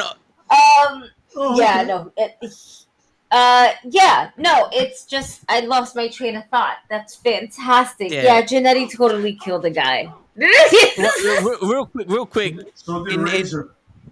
Well, that was in the self-defense. But real quick, the reason why, So the Razor. the reason why you would say that Shawn Michaels was better than Jannetty is because Shawn Michaels had charisma. Jannetty was there. Yeah, because if just in wrestling, Jannetty was in a Continental champion before Shawn Michaels. He had an awesome match with Kurt Angle back in. Like Jannetty could go. He faced the Orient Express by himself in a SummerSlam. Shawn Michaels was hurt on the ground. Can go. It's just Shawn Michaels was the favorite because he had more charisma, and he actually did something after the Rockers. That's why the perception Shawn Michaels was better than Jannetty. But yeah, Ortiz and Santana right now are on their same level. They got the same energy. You know what I'm saying? Like it's one without the other. It's the one isn't overshining the other one with the charisma. I think they're matching each other's energy. If I'm wrong, someone let me know. But that's the way I see it. I feel like they just I'm agreeing. They just wrestle different. You know what I mean? Like if you see the singles matches, it's just two very different styles. So that's why you're seeing it a different way. You know what I mean? And you don't get to see a lot of singles matches when it comes to AEW. Now you're gonna see some probably more from Ortiz. You know what I mean? Right now. You know what I'm saying? But for it's gonna be different. It's gonna be weird. Yeah.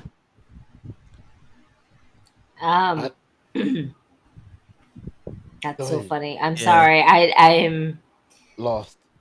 Marty Jannetty back in 2020 basically kept making he tweeted out that he basically killed somebody, right? And then there was more twists and turns to this story, and that not only did he kill the man, but then with the help of a relative burned the man and burned the remains that were unable to be burned. This is what he claims. He claims that he killed a man. Ooh. And he tweeted that? And he didn't tweet this. He put this on his Facebook page. Yeah. He wasn't even fucking that hot to put it on Twitter. He puts everything on his Facebook page, and legit, like, when I saw that he posted this shit up, it was so up there. He didn't even bother taking it down. This was a serious, legit thing that Marty Jannetty fucking put out there. Wow. This is bonkers. Wow. Word.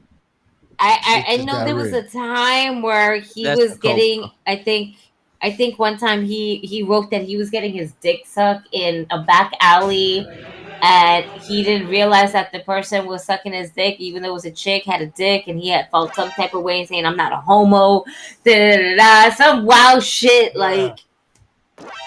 Oh, so Marty Jannetty, yeah, so he's. What? I love it. This is sick. The woo. We going for the roller coaster. Damn. He's sucking. Marty Jannetty is. What the fuck? My baby mama's mama sucked this dick too. Yeah, I'll suck yours if you suck mine. What? What just happened? What's going on here? They 69 each other? Gigi. My man said I was in the back alley getting my dick sucked, and he came up Wait. with a 10. What? But this time, you know what? This ties into absolutely everything. And it ties into a lot of shit because it says he killed a man who tried to rape him. That's what it was. That's what was the self-defense. He tried, yes, that's what it was. That was the news. This shit gotta killed be a man movie, who was about to rape him. This shit gotta be on the Beyond Wrestling, B. So, next. Beyond Wrestling. No, because this is the only time Marty Jannetty's gonna get so much fame. But listen, that shit will put him behind bars. If he's smart, he would just not do that. Yo, oh man. Yo, I hope when never mind. I can't even play the fucking sound that I wanted to play. Holy shit. Bruh. It was trying to someone please call 911. No. Holy shit, bro. Nothing. Already, he said it happened when he was already. Let's put this out there. It's not Marty Jannetty, the grown ass man. I'm like trying to go through all of this so we can actually get the full pictures with it. When he was 13. So this motherfucker was a psycho killer when he was 13. So all this happened at 13? Okay, wait. You see, come on. Gigi, you took the ride and then left the important piece for the end. He was a baby. I just saw this. Defending himself. He wasn't a baby. Baby, 13. fuck out of here. I don't know. He spoke to New England, blah, blah, blah. Blah, blah, blah. God forbid if my son, God forbid, is getting raped and shoots somebody, I am going to tell him good job. He was working at a Columbus bowling alley at the time and tried to buy weed from the guy. And the guy said no, probably. I got in the guy's car before he gave me the bag of weed, but he reached over and grabbed me down there. I'm sorry. The fact that it says that, I'm just like, oh man. I didn't expect that because it was the first day I met him and I knew him. Yo, Marty Jannetty stories. He doesn't suck dick on the first night? I guess not. I guess not. Holy shit. The second time when he getting his stuff. Yeah. I gotta make sure the stuff is good first. Let's get to know you a little bit better. Yeah. Word. Oh, man. If your drugs are whack, I'm not sucking shit. The mouth rate Marty Jannetty. He has to get to know you. I suck your dick, man. Yo, that's it. And that is the end of that story. We're going to leave it on that cliffhanger. Holy shit. For you folks to figure out the rest. You know, I think that's the best. Nice. I think this is the best topic to leave this chat to end this chat. So I'm just going to say this. That was the history between Roman Reigns and Brock Lesnar, everybody. And that's right. And on that note, it's your friendly neighborhood knuckleheads. He doesn't have massive balls like the Miz, but it's okay. We signing off. Yeah, we signed. Wait, we can't. You late. We can't keep going after someone sucking dick on the first night show. You know, it's we met the quota. Yeah, pretty much, yeah, man. Yeah. I can't find my side music. You cut it all. Damn. I can't find it. I can't find it. Sounds I like had it. victory. What Peace, everybody. Peace.